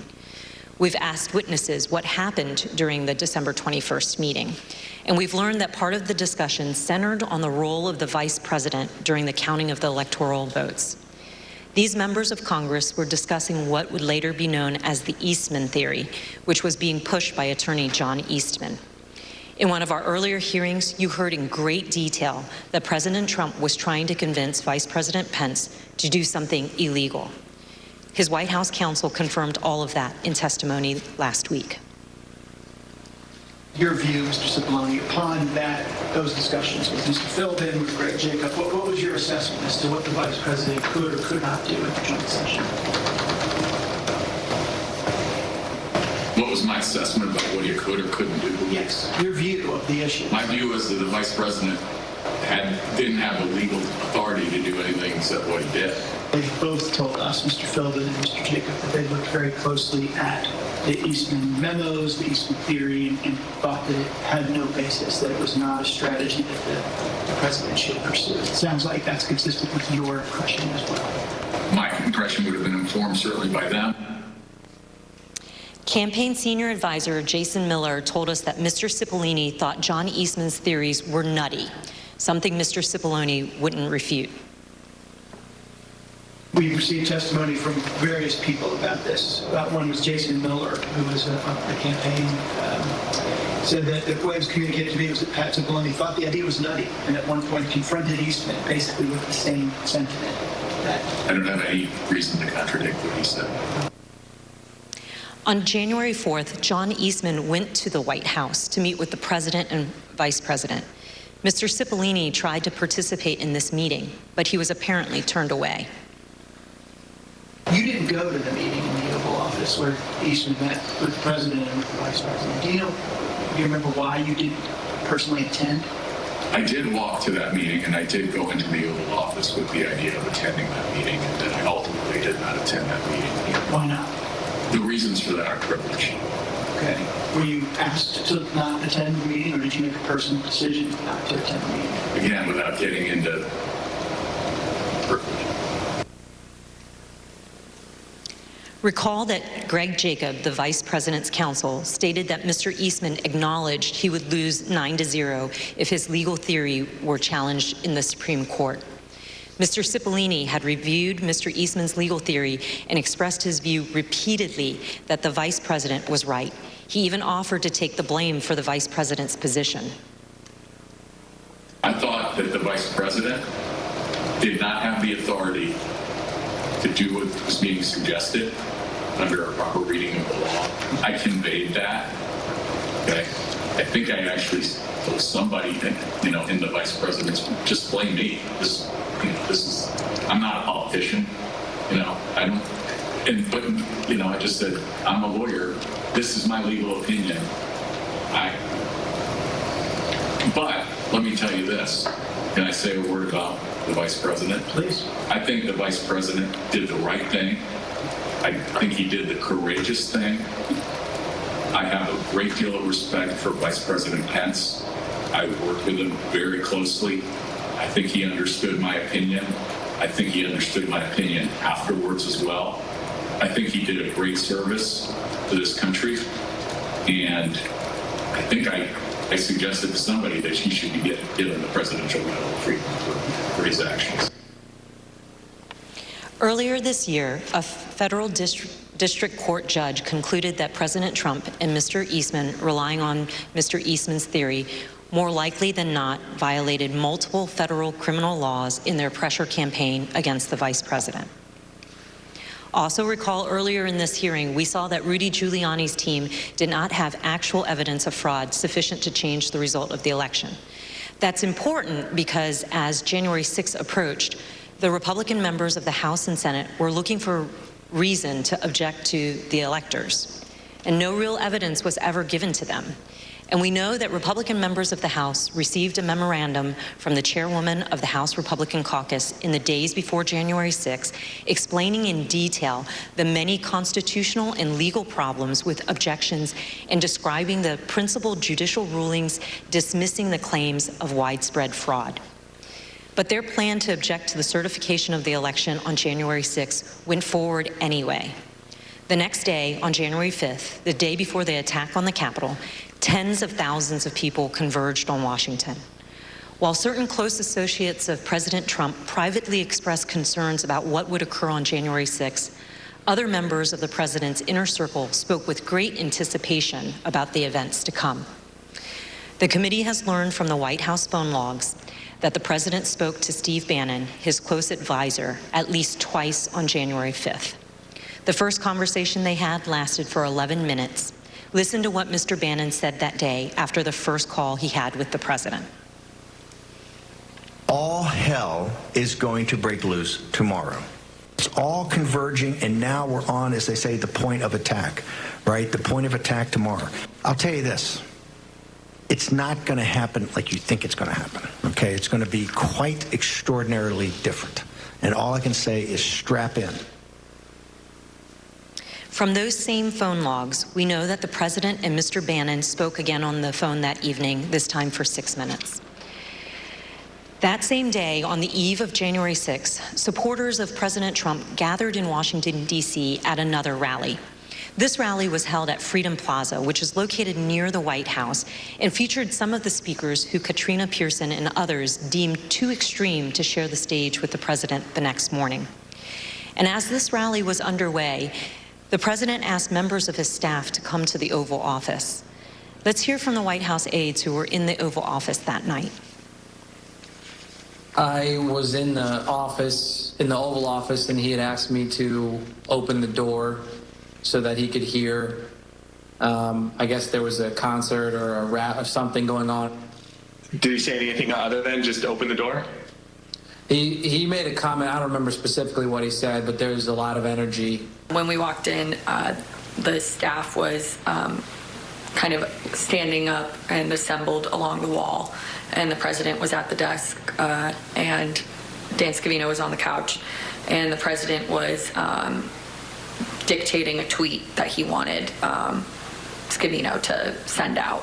Then the president started talking about the rally the next day. he had the door of the Oval open to the Rose Garden because you could hear the crowd already assembled outside on the ellipse, and they were playing music, and it was so loud that you could feel it shaking in the Oval. He was in a very good mood, and I say that because he had not been in a good mood for weeks leading up to that, and then it seemed like he was in a fantastic mood that evening. He asked if members of Congress would be with him tomorrow. And what do you understand by meaning voting in his favor as opposed to physically with him or anything like that? Yeah, and I took that to mean not voting to certify the election. Then he did look to the staff and ask for ideas of how, if I recall, he said that we could make the rhinos do the right thing, is the way he phrased it. And no one spoke up initially because I think everyone was trying to process what that he meant by that. The president was making notes then, talking then about we should go up to the Capitol. What's the best route to go to the Capitol? I said he should focus on policy accomplishments. I didn't mention. What was his response? He acknowledged that and said we've had a lot, something along those lines, but then he fairly quickly moved to how fired up the crowd was going to be. And what did he say about it? Just that they were fired up, they were angry, they feel like the election has been stolen, that the election was rigged. Did he give any indication of how he knew that the crowd was fired up or angry? He continued to reference being able to hear them outside. Through the open door of the Oval Office, the president could hear the sound of the crowd and the music at the rally at the Freedom Plaza. And these are some of the things that they were saying there at the plaza, just blocks from where the president sat that evening, excited for the next day.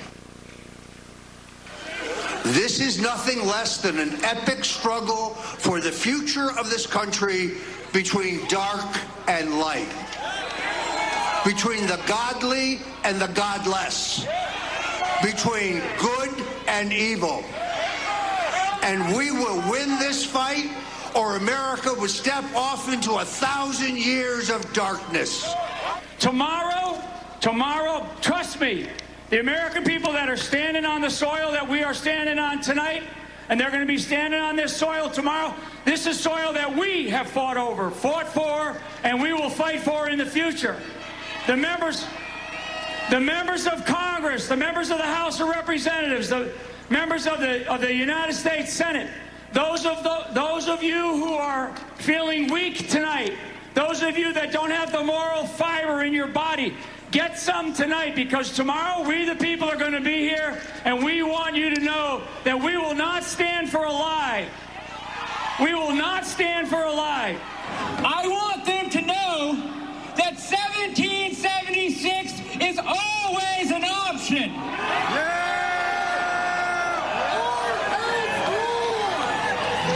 These degenerates in the deep state are going to give us what we want, or we are going to shut this country down. It's 1776. 1776. 1776. 1776. At 5:05 p.m., as the Freedom Plaza rally was underway just blocks away, President Trump tweeted, "Washington is being inundated with people who don't want to see an election victory stolen by emboldened radical left Democrats. Our country has had enough. They won't take it anymore." To the crowds gathering in D.C., he added, "We hear you and love you from the Oval Office." The committee has learned that on January 5th, there were serious concerns at Twitter about the anticipated violence the next day. Listen to what the Twitter witness told us about their desperate efforts to get Twitter to do something. What was your gut feeling the night of January 5th?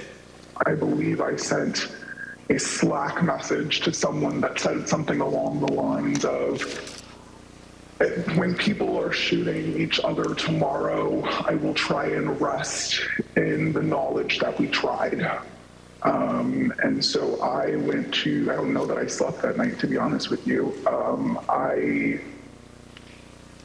I was on pins and needles because, again, for months I had been begging and anticipating and attempting to raise the reality that if we made no intervention into what I saw occurring, people were going to die. And on January 5th, I realized no intervention was coming. And even as hard as I had tried to create one or implement one, there was nothing, and we were at the whims and the mercy of a violent crowd that was locked and loaded. And just for the record, this was content that was echoing statements by the former president, but also Proud Boys and other known violent extremist groups? Yeah. There were also concerns among members of Congress. We have a recently released recording of a conversation that took place among Republican members in the U.S. Capitol on the eve of January 6th. This is Republican Congresswoman Debbie Lesko from Arizona, who led some of the unfounded objections to the election results. I also asked leadership to come up with a safety plan for members. I'm actually very concerned about this because we have who knows how many hundreds of thousands of people coming here. We have Antifa. We also have, quite honestly, Trump supporters who actually believe that we are going to overturn the election. And when that doesn't happen, most likely will not happen, they are going to go nuts. That same evening, as President Trump listened to the rally from the Oval Office, he was also working on his speech to be delivered the next day. And based on documents we've received from the National Archives, including multiple drafts of the president's speech, as well as from witness testimony, we understand how that speech devolved into a call to action and a call to fight. One of the first edits President Trump made to his speech was to incorporate his 5:05 p.m. tweet, revising his speech to say, "All of us are here today, do not want to see our election victory stolen by emboldened radical left Democrats. Our country has had enough. We will not take it anymore." He also added, "Together, we will stop the steal." President Trump's edits continued into the morning of January 6th. And as you can see from the president's daily diary here, the president spoke to his chief speechwriter, Stephen Miller, for over 25 minutes that morning. Following his call with Mr. Miller, President Trump inserted for the first time a line in his speech that said, quote, "And we will see whether Mike Pence enters history as a truly great and courageous leader. All he has to do is refer the illegally submitted electoral votes back to the states that were given false and fraudulent information where they want to recertify." No prior version of this speech had referenced Vice President Pence or his role during the joint session on January 6th. These last-minute edits by President Trump to his speech were part of the president's pressure campaign against his own vice president. But not everyone wanted these lines regarding the vice president included in the president's speech, including White House lawyer Eric Hirschman. Did you ever speak to anybody in the White House at the time about this disagreement between the president and the vice president, other than the president, based on the objection from new counsel?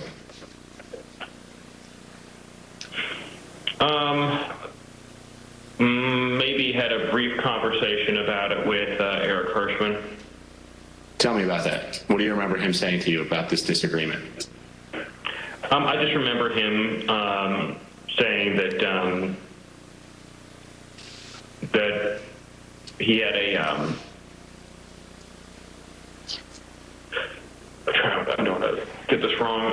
Sort of something to the effect of thinking that it would be counterproductive. I think he thought to discuss the matter publicly. So it came up in the context of editing the president's speech on January the 6th? It just came up in the conversation where Eric knew it was in the speech, and so he had a sidebar with me about it. And so the speechwriters took that advice and removed the lines about Vice President Pence. And later that morning at 11:20 a.m., President Trump had a phone call with the vice president. And as the committee detailed in an earlier hearing, that phone call was, by all accounts, tense and heated. During this call, the vice president told the president that he would not attempt to change the outcome of the election. In response, the president called the vice president of the United States a wimp and other derogatory words.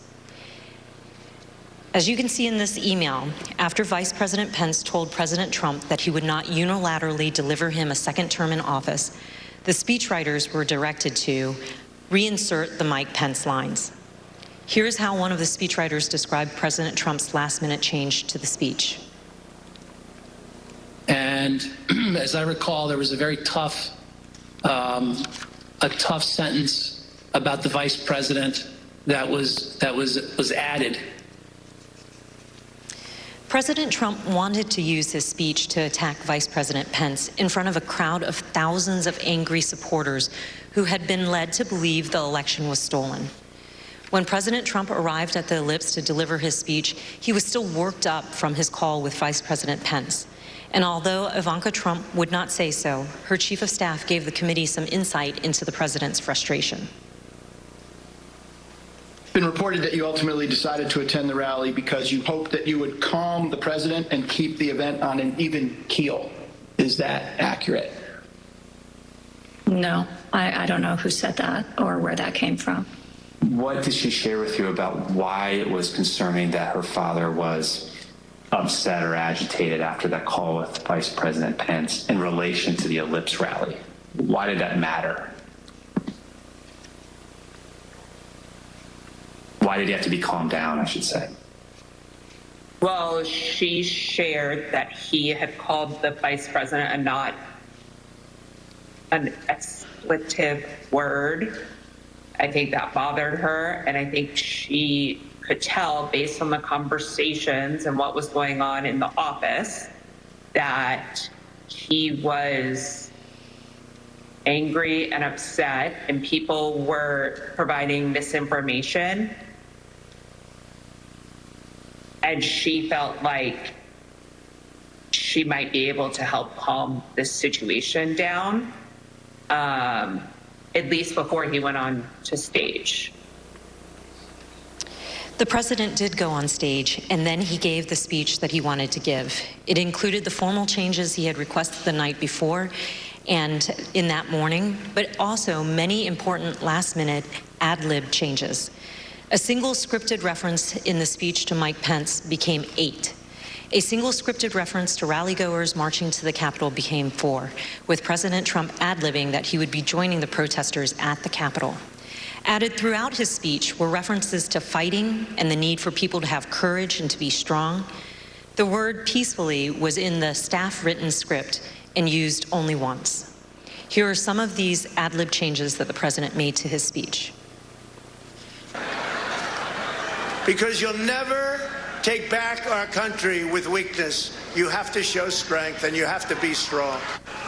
So I hope Mike has the courage to do what he has to do. And I hope he doesn't listen to the rhinos and the stupid people that he's listening to. We fight like hell. And if you don't fight like hell, you're not going to have a country anymore. But we're going to try and give our Republicans, the weak ones, because the strong ones don't need any of our help, we're going to try and give them the kind of pride and boldness that they need to take back our country. So let's walk down Pennsylvania Avenue. White House counsel Pat Cipollone and his deputy did not attend the speech, and they were concerned that the statements in the speech about the election were false. In fact, the message that President Trump delivered that day was built on a foundation of lies. He lied to his supporters that the election was stolen. He stoked their anger. He called for them to fight for him. He directed them to the U.S. Capitol. He told them he would join them. And his supporters believed him, and many headed towards the Capitol. As a result, people died. People were injured. Many of his supporters' lives will never be the same. President Trump's former campaign manager, Brad Parscale, recognized the impact of the speech immediately. And this is what he said on January 6 in excerpts from text messages to Katrina Pearson. Mr. Parscale said, quote, "This is about Trump pushing for uncertainty in our country, a sitting president asking for civil war." And then when he said, "This week I feel guilty for helping him win," Katrina Pearson responded, "You did what you felt right at the time, and therefore it was right." Mr. Parscale added, "Yeah, but a woman is dead. And yeah, if I was Trump and I knew my rhetoric killed someone." When Ms. Pearson replied, "It wasn't the rhetoric," Mr. Parscale said, "Katrina, yes, it was." Thank you, Mr. Chairman. I yield back. Gentlelady yields back. We're joined today by Mr. Jason Van Tavenhove and Mr. Stephen Ayers. Mr. Tavenhove is an artist and journalist. He's a former spokesman of the Oath Keepers and a former close associate of Elmer Stewart Rhodes, the founder and president of the Oath Keepers, who has been charged with seditious conspiracy in relation to the Capitol attack. Mr. Van Tatenhove broke with the Oath Keepers and has since spoken out forcefully against the violent group. Mr. Ayers is a former supporter of President Trump. He answered the president's call to come to Washington, D.C. on January 6th. He marched to the Capitol on the president's orders. He pleaded guilty last month to disorderly and disruptive conduct at the Capitol. Mr. Ayers, who no longer supports President Trump, came forward voluntarily to share his story as a warning. I will now swear in our witnesses. The witnesses will please stand and raise their right hand. Do you swear or affirm under penalty of perjury that the testimony you're about to give is the truth, the whole truth, and nothing but the truth, so help you God? Thank you. You may be seated. Let the record reflect that the witnesses answered in the affirmative. I recognize myself for questions. Today we've discussed how President Trump summoned an angry mob of supporters to Washington, D.C., many of whom came prepared to do battle against police and politicians alike. We're fortunate enough to be joined by two witnesses who can help us understand who was in the mob that day. Both hardcore violent extremists like the Oath Keepers and Proud Boys and average Trump supporters swept up in the fervor of the day. Mr. Van Tatenhove, can you help us understand who the Oath Keepers are? I can, thank you. My time with the Oath Keepers began back at Bundy Ranch with that first standoff when I went to cover them as an independent journalist. I then subsequently covered two more standoffs, the Sugar Pine Mine standoff and the White Hope Mine standoff. It was at that time that I was offered a job as national media director and an associate editor for the webpage. So I spent a few years with the Oath Keepers, and I can tell you that they may not like to call themselves a militia, but they are. They're a violent militia, and they are largely Stewart Rhodes. I think rather than try to use words, I think the best illustration for what the Oath Keepers are happened January 6th when we saw that stacked military formation going up the stairs of our Capitol. I saw radicalization that started with my beginning of my time with them and continued over a period of time as the member base and who it was that Stewart Rhodes was courting drifted further and further right into the alt-right world, into white nationalists, and even straight up racists. And it came to a point where I could no longer continue to work for them. But the Oath Keepers are a dangerous militia that is in large part fed by the ego and drive of Stewart Rhodes, who at times seemed to see himself as this paramilitary leader. I think that drove a lot of it.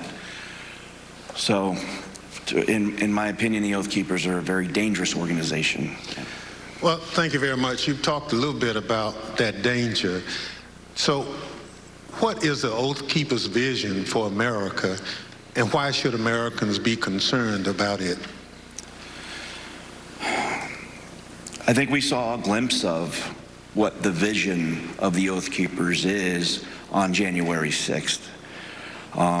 It doesn't necessarily include the rule of law. It doesn't necessarily include, it includes violence. It includes trying to get their way through lies, through deceit, through intimidation, and through the perpetration of violence. The swaying of people who may not know better through lies and rhetoric and propaganda that can get swept up in these moments. And I'll admit I was swept up at one point as well too. But I don't know if that answers the question. But. Well, it does, and you talk about being swept up. So at what point did you break with the Oath Keepers? There came a point, there were many red flags, and I probably should have broke with them much earlier than I did. But the straw that broke the camel's back really came when I walked into a grocery store. We were living up in the very remote town of Eureka, Montana, and there was a group of core members of the group of the Oath Keepers and some associates, and they were having a conversation at that public area where they were talking about how the Holocaust was not real. And that was, for me, something I just could not abide. And, you know, we were not wealthy people at all. We were barely surviving, and it didn't matter. I went home to my wife and my kids, and I told them that I've got to walk away at this point. I don't know how we're going to survive or where we're going to go or what we're going to do, but I just can no longer continue, and put in my resignation. Thank you very much.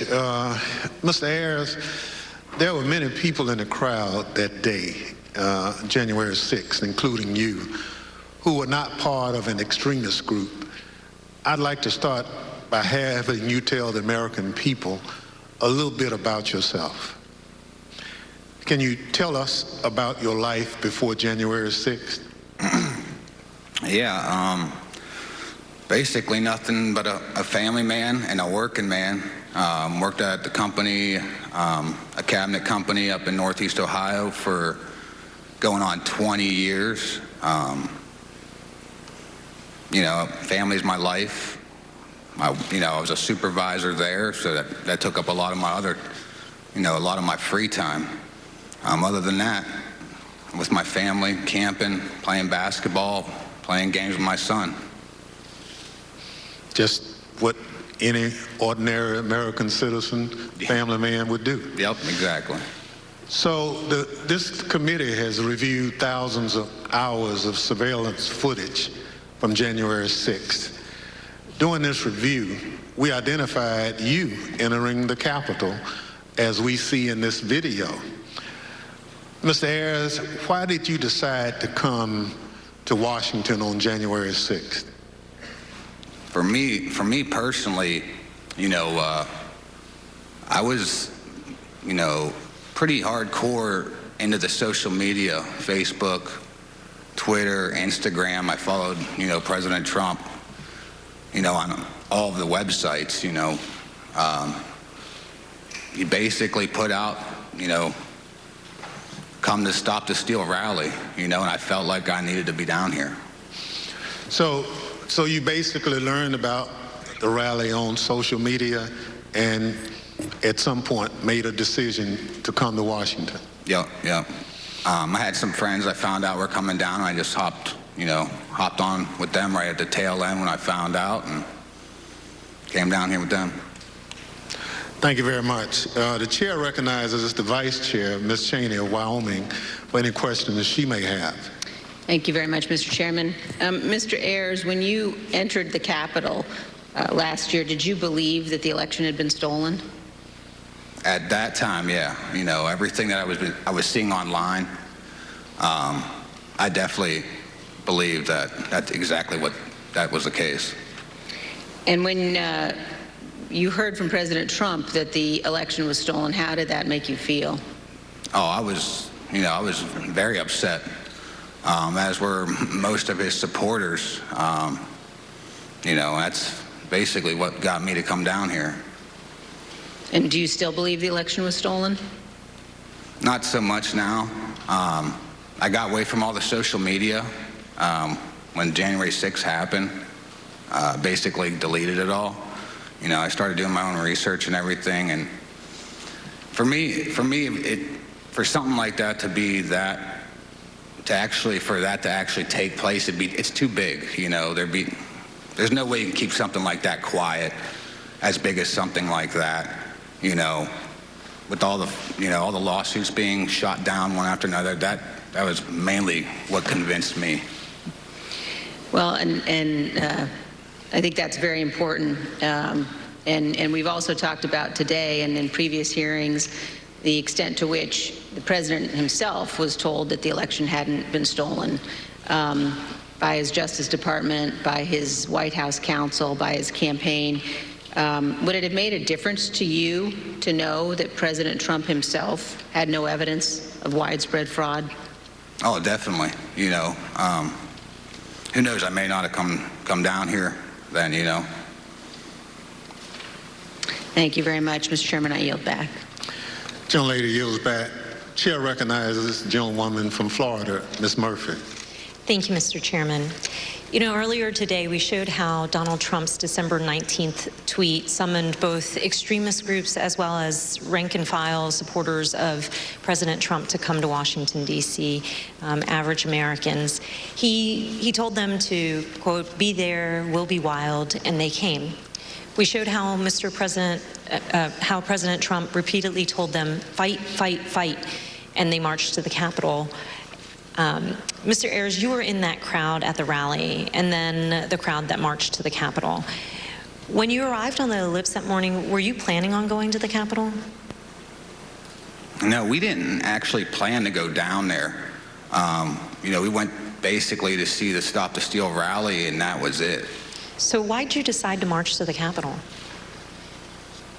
Well, basically, the president, got everybody riled up, told everybody to head on down. So we basically were just following what he said. After the president's speech, as you're marching down to the Capitol, how did you feel?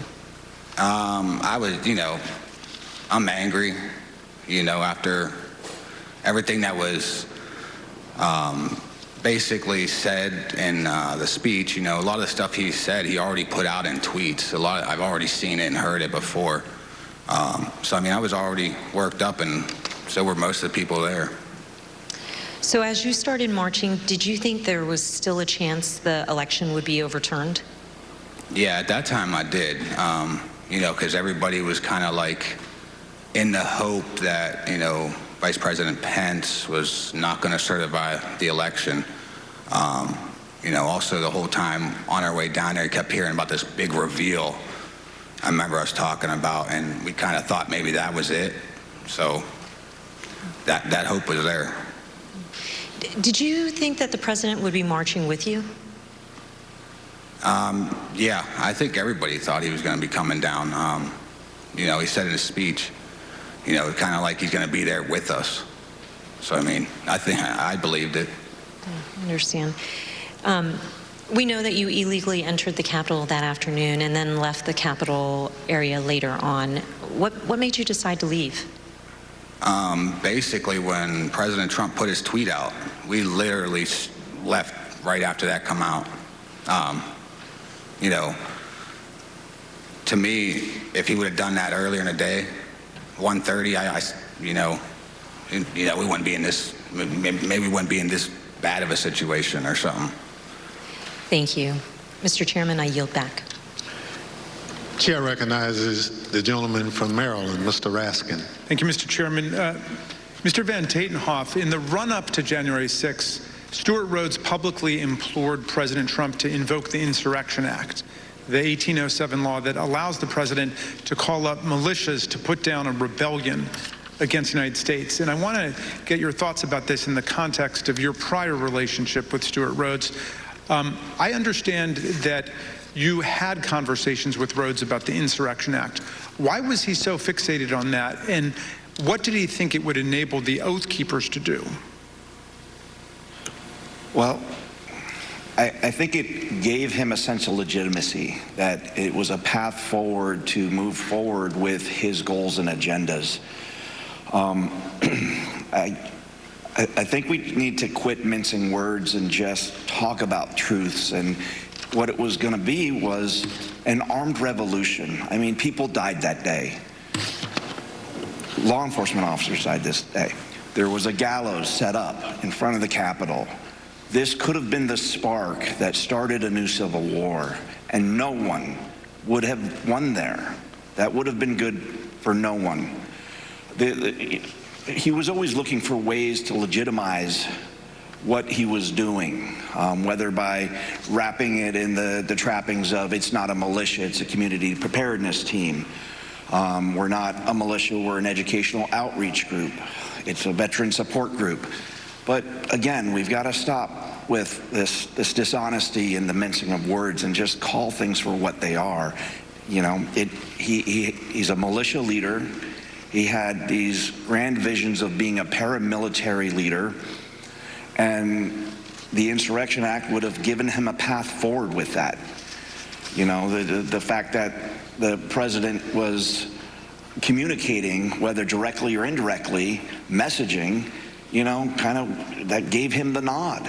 And all I can do is thank the gods that things did not go any worse that day. What did the Oath Keepers see in President Trump? They saw a path forward that would have legitimacy.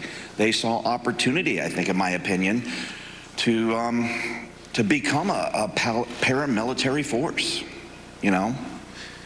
Last week, the Department of Justice indicated that it has evidence of the Oath Keepers bringing not just firearms, but explosives to Washington ahead of January 6th. And the committee's also learned that Stuart Rhodes stopped to buy weapons on his way to Washington and shipped roughly $7,000 worth of tactical gear to a January 6th rally planner in Virginia before the attack. Did you ever hear Rhodes discuss committing violence against elected political leaders? Yeah, I mean, that went back from the very beginning of my tenure. One of the first assignments that he brought to me wanting me to do as more of a graphic artist function was to create a deck of cards. You may remember back to the conflict in the Middle East where our own military created a deck of cards, which was a who's who of kind of the key players on the other side that they wanted to take out. And Stuart was very intrigued by that notion and influenced by it, I think. And he wanted me to create a deck of cards that would include different politicians, judges, including up to Hillary Clinton as the Queen of Hearts. This is a project that I refused to do. But from the very start, we saw that. There was always the push for military training, including there were courses in that community that went over explosives training. So, yeah, this all falls in line. Mr. Van Tatenhoff, you say in your very thoughtful written testimony that we received today that you fear what the next election cycle will bring, and you also say that we have been exceedingly lucky in that we have not seen more bloodshed so far. I wonder if you would elaborate on those two statements. I think as far as the luck goes, we've had the potential from Bundy Ranch on. I mean, being boots on the ground at these standoffs, and they were standoffs where there were firearms pointed across lines at federal law enforcement agencies, whatever it may be with that particular standoff. But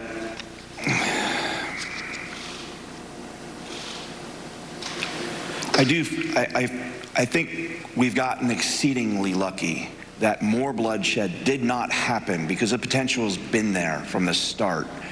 And we got very lucky that the loss of life was, and as tragic as it is, that we saw on January 6th, the potential was so much more.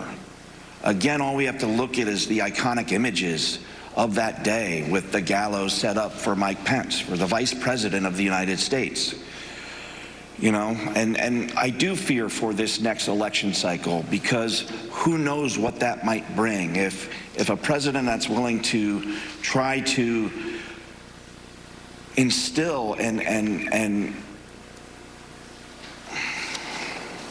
encourage to whip up a civil war amongst his followers using lies and deceit and snake oil, and regardless of the human impact, what else is he going to do if he gets elected again? All bets are off at that point.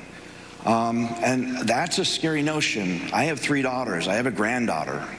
And I fear for the world that they will inherit if we do not start holding these people to account.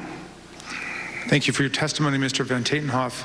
Mr. Ayers, I first want to ask you about what finally caused you to leave on January the 6th. We know that the medieval-style combat with our police, the occupation of the building, this was going on for several hours until the president issued at 4:17 a tweet, I believe, that included a video telling people to go home. Did you see that, and did that have any effect on what you were doing? Well, when we were there, as soon as that come out, everybody started talking about it, and it seemed like it started to disperse, some of the crowd. Obviously, once we got back to the hotel room, we seen that it was still going on, but it definitely dispersed a lot of the crowd. And did you leave at that point? Yeah, we did. Yeah, we left. So, in other words, that was the key moment when you decided to leave, when President Trump told people to go home. Yeah, we left right when that come out. You were not a member of an organized group like the Oath Keepers or the Proud Boys, as most of the crowd wasn't. I wonder, on January 6th, was it your view that these far-right groups like the Oath Keepers and Proud Boys and 3%ers and others were on your side? Did you have any reservations about marching with them and rallying with them? Well, I definitely didn't have a problem. I was probably following them online myself. I thought, hey, they're on our team, good. That's how I kind of looked at it at the time. I didn't have a problem with it. I thought it was a good thing. I'm interested in hearing about what's happened to you since the events of January 6th.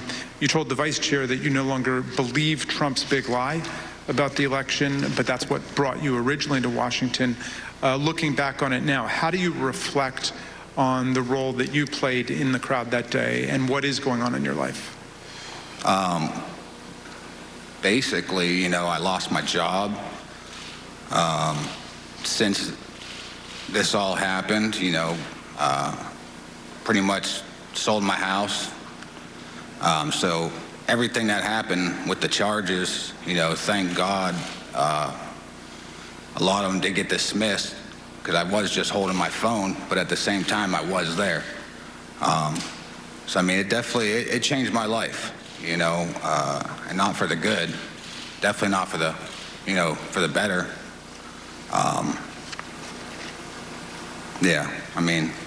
Well, really I could say.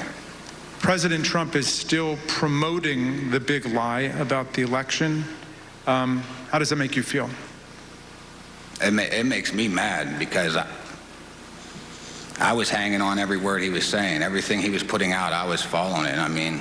If I was doing it, hundreds of thousands or millions of other people are doing it, or maybe even still doing it.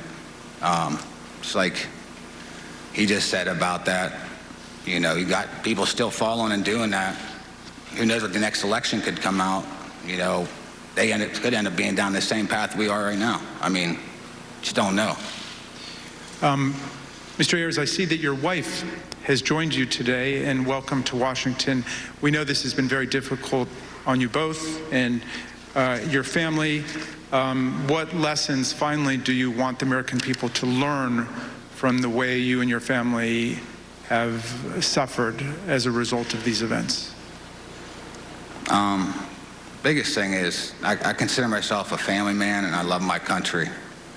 And I don't think any one man is bigger than either one of those. I think that's what needs to be taken. You know, people dive into the politics, and for me, I felt like I had, you know, like horse blinders on. I was locked in the whole time. Biggest thing for me is take the blinders off, make sure you step back and see what's going on before it's too late. Well, I want to thank you for your testimony and for appearing, both of you, today. And Mr. Chairman, I yield back to you. Gentleman yields back.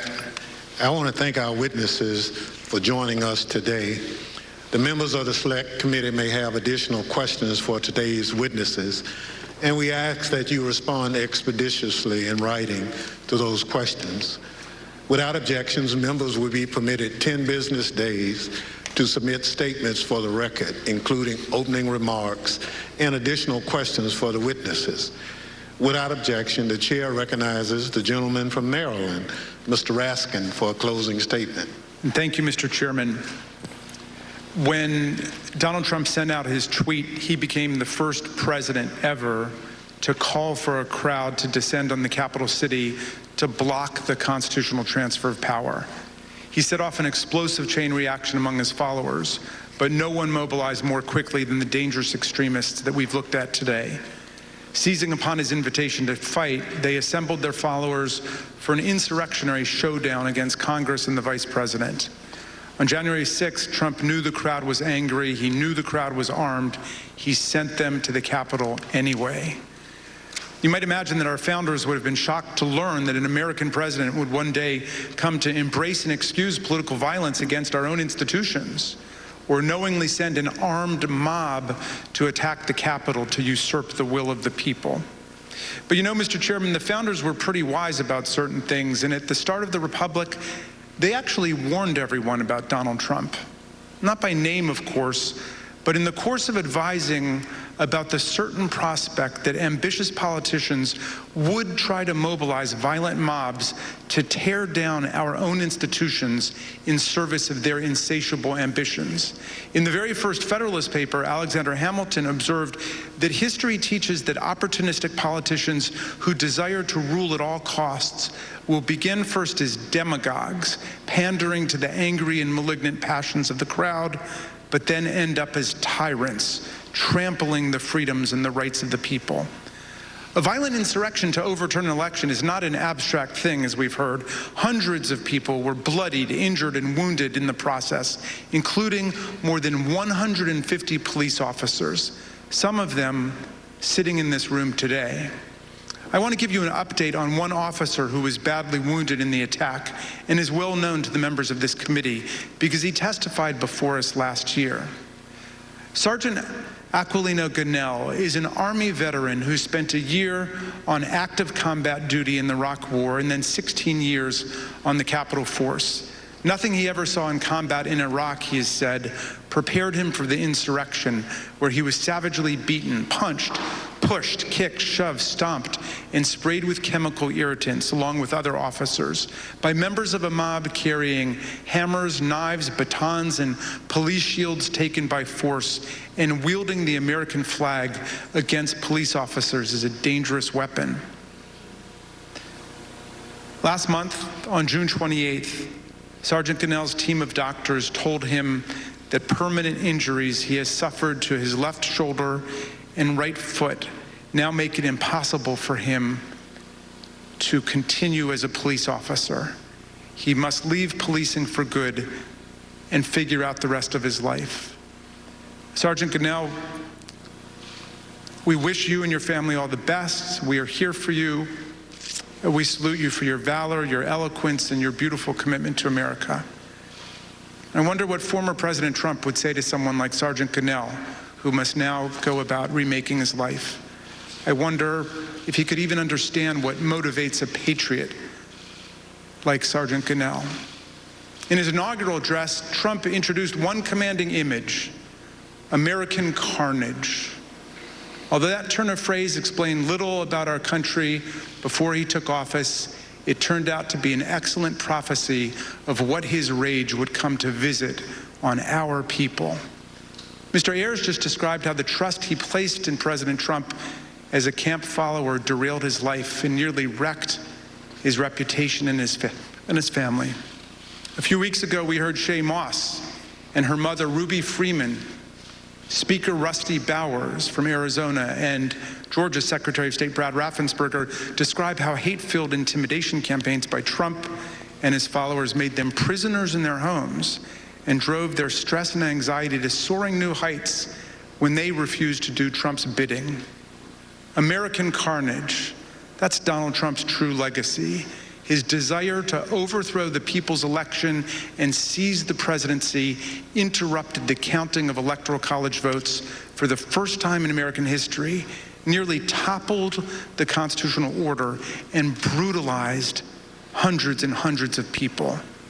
The Watergate break-in was like a Cub Scout meeting compared to this assault on our people and our institutions. Mr. Chairman, these hearings have been significant for us and for millions of Americans, and our hearing next week will be a profound moment of reckoning for America. But the crucial thing is the next step. What this committee, what all of us will do to fortify our democracy against coups, political violence, and campaigns to steal elections away from the people. Unlike Mr. Ayers and Mr. Van Tatenhove, people who have recovered and evolved from their descent into the hell of fanaticism, Donald Trump has only expanded his big lie to cover January 6th itself. He asserts the insurrection was the real election, and the election was the real insurrection. He says his mob greeted our police officers on January 6th with hugs and kisses. He threatens to take one of America's two major political parties with him down the road to authoritarianism, and it is Abraham Lincoln's party, no less. The political scientists tell us that authoritarian parties have two essential features in common in history and around the world. They do not accept the results of democratic elections when they lose, and they embrace political violence as legitimate. And the problem of incitement to political violence has only grown more serious in the internet age, as we have just heard. But this is not the problem of one party, it is the problem of the whole country now. American democracy, Mr. Chairman, is a precious inheritance, something rare in the history of the world and even on earth today. Constitutional democracy is the silver frame, as Lincoln put it, upon which the golden apple of freedom rests. We need to defend both our democracy and our freedom with everything we have and declare that this American carnage ends here and now. In a world of resurgent authoritarianism and racism and anti-Semitism, let's all hang tough for American democracy. Thank you, Mr. Chairman. I yield back. Gentleman yields back. Without objection, the chair recognizes the gentlewoman from Florida, Ms. Murphy, for a closing statement. Thank you, Mr. Chairman.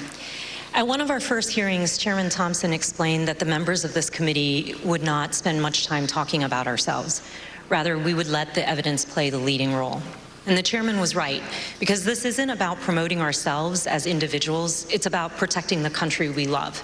And it's about preserving what actually makes America great: the rule of law, free and fair elections, and the peaceful transfer of power from one elected leader to the next. But if I may say a word about myself and why I'm proud to serve on this committee.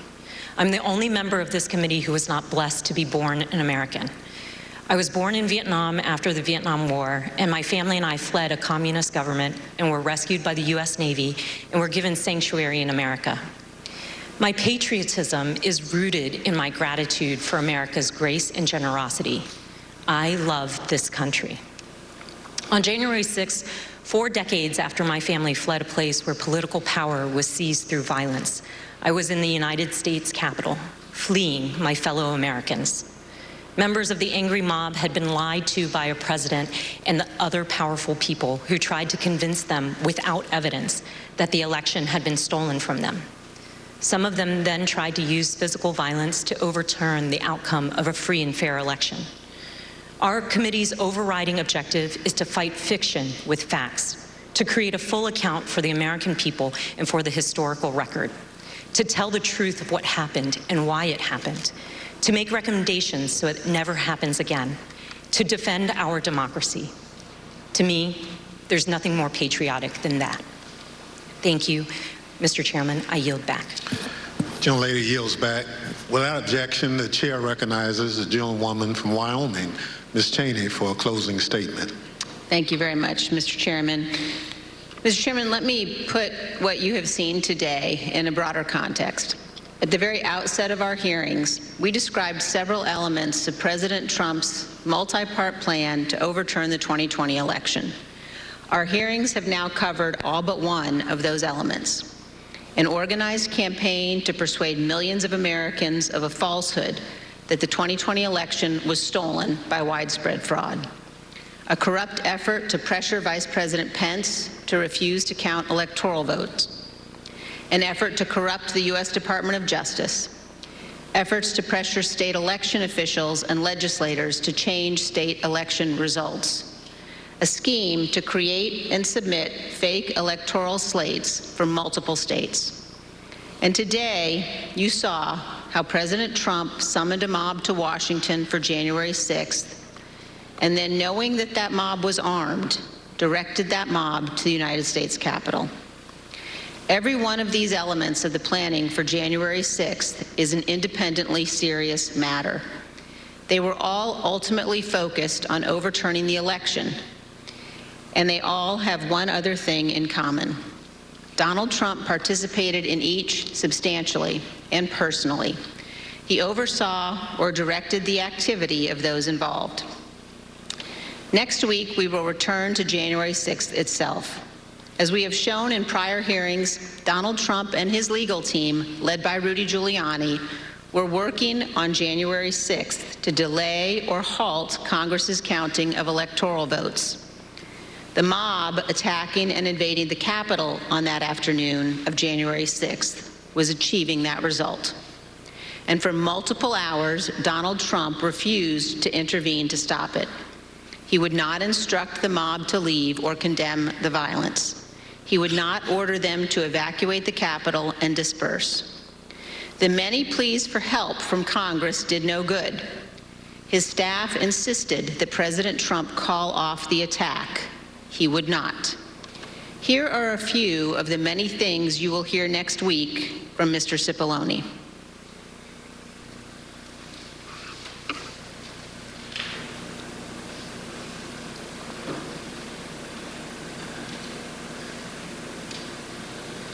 Capitol, is that right?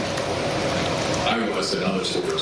Was it necessary for you to continue to push for a statement directing people to leave all the way through that period of time until it was ultimately issued after? I felt it was my obligation to continue to push for that, and others felt it was their obligation as well.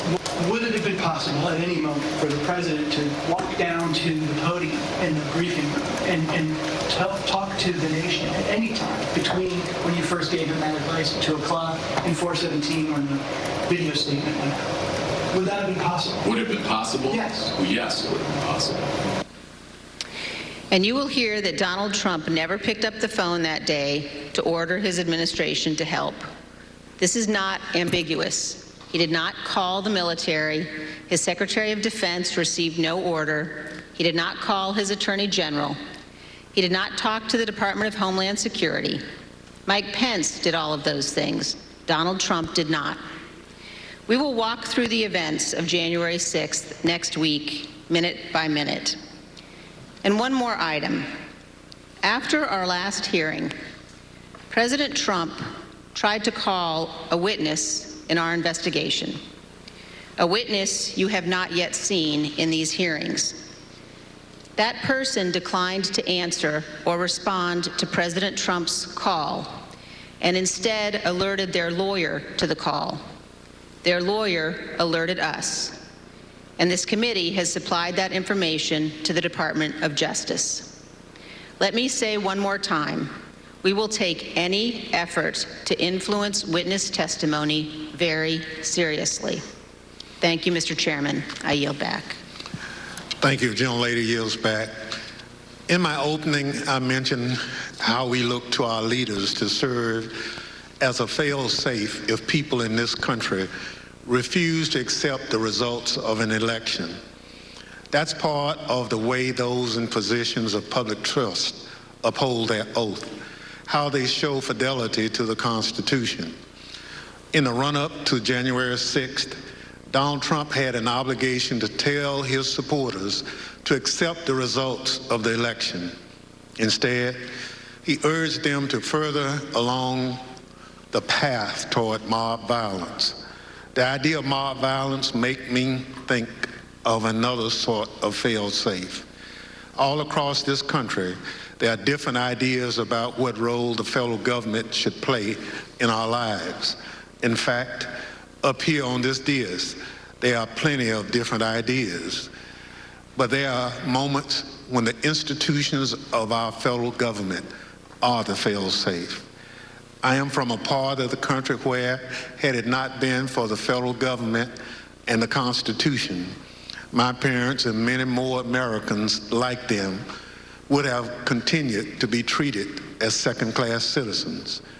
The freedom to be able to vote without harassment, travel in relative safety, and dine and sleep where you choose is because we have a government that looks over the well-being of its citizens. This is especially important in moments of crisis. When we have a natural disaster that state governments can't handle on their own, when there's an emergency that requires action by our public health services or our military, we have a federal government. What happened on January 6, 2020 was another one of those moments in history that test the strength of our federal government. January 6th was an attack on our country. It was an attack on our democracy, on our Constitution. A sitting president with a violent mob trying to stop the peaceful transfer of power from one president to another. It still makes my blood boil to think of it. In a moment like that, what would you expect to see? You expect to see the President of the United States sitting behind a resolute desk in the Oval Office, assuring the American people that the attack would be repelled and the threat would be dealt with. You'd expect to be reassured that there was a fail-safe. Instead, the President of the United States sent the mob. He disregarded the advice of the people who had taken an oath to the Constitution. He oversaw a scheme aided by people whose loyalty was only to Donald Trump. There's nothing we can compare that to. There's nothing in our great nation's history that has ever come close to that sort of betrayal and dereliction. Thank goodness our system of government held in spite of a commander-in-chief who worked in opposition to what the Constitution designed. When this committee reconvenes, we'll tell the story of that supreme dereliction by the commander-in-chief, how close we came to a catastrophe for our democracy, and how we remain in serious danger. The chair requests those in the hearing room remain seated until the Capitol Police have escorted witnesses and members from the room. Without objection, the committee stands adjourned. A 3-hour hearing, one of the longest, if not the longest, as this committee now heads toward one more public hearing next week, day and time to be determined. Let's walk you through some of what we've learned in the second half.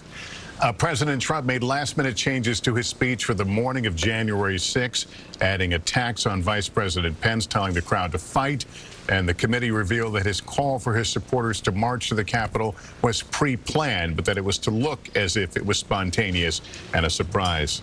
They also presented evidence that allies of Mr. Trump worried that the rally could turn violent, and we heard from two witnesses, including Stephen Ayers, a rioter from Ohio. He said he had believed the election was stolen and stormed into the Capitol because the president riled up the crowd and told them to go. His advice to others who had stood with him, take the blinders off before it's too late. In the very end, we heard the suggestion of possible witness tampering from President Trump himself as recently as this week. Here with me now is senior Washington correspondent Hallie Jackson. I think our heads all snapped around at the word that not only the president called a witness who we have not apparently seen, but that the committee has now referred that to the Justice Department. Well, this is, you say the suggestion of witness tampering, it absolutely raises that very serious question, which comes with the potential for very serious legal jeopardy. So as people all along, even before these hearings have started, Lester, have raised the question of accountability. In other words, what might this hearing bring other than simply an accurate record of historical occurrences as laid into the record basically by the committee? The question is accountability. Will there be any accountability if it's proven here, any link, and again, this is not a court of law, but any link that then the Justice Department can use to show that the former president could be indicted? I think there's a real legal question here, given what Congresswoman Cheney just laid out. Let's also be clear, though, light on details, Lester. I mean, that was a bit of a grenade that she just dropped at the end. She didn't say who the witness was. The person declined to respond. That's right. They didn't say anything to back the intent. I mean, we can assume what the intent was, but we don't. Voicemail? Exactly. Was there some other piece of information that is missing here? So I think that's obviously something we're going to. All right, that landed at the very end of this, but let's walk through some of the other things that either we haven't heard before or a point that was strongly made. So overall, the committee was trying to draw this link between Donald Trump and this December 19th tweet in this hearing that said that it will be wild what was going to happen on January 6th, and then the planning that went into what happened. And I think there's a couple of key takeaways. I think that what you saw the committee illustrate was the power that Donald Trump had over these rioters, both in egging them on to attend, to go, as you heard from Mr. Ayers there, as well as calling them off. People, as you heard in the testimony, who began to disperse once the former president finally sent that tweet after 4 p.m. in the afternoon, and that is what triggered the crowd to disperse. You heard at the end, too, White House counsel, former counsel Pat Cipollone saying people had been pushing for that hours earlier. There's also, I think, new evidence that the march may have been pre-planned. That startling new tweet, draft tweet that we hadn't seen before, that's in the National Archives record, showing that the former president was going to tell people via tweet to march to the Capitol, and then somehow, we don't know how, but somehow the rally organizers knew that that may be something Donald Trump would call for at the end of his speech.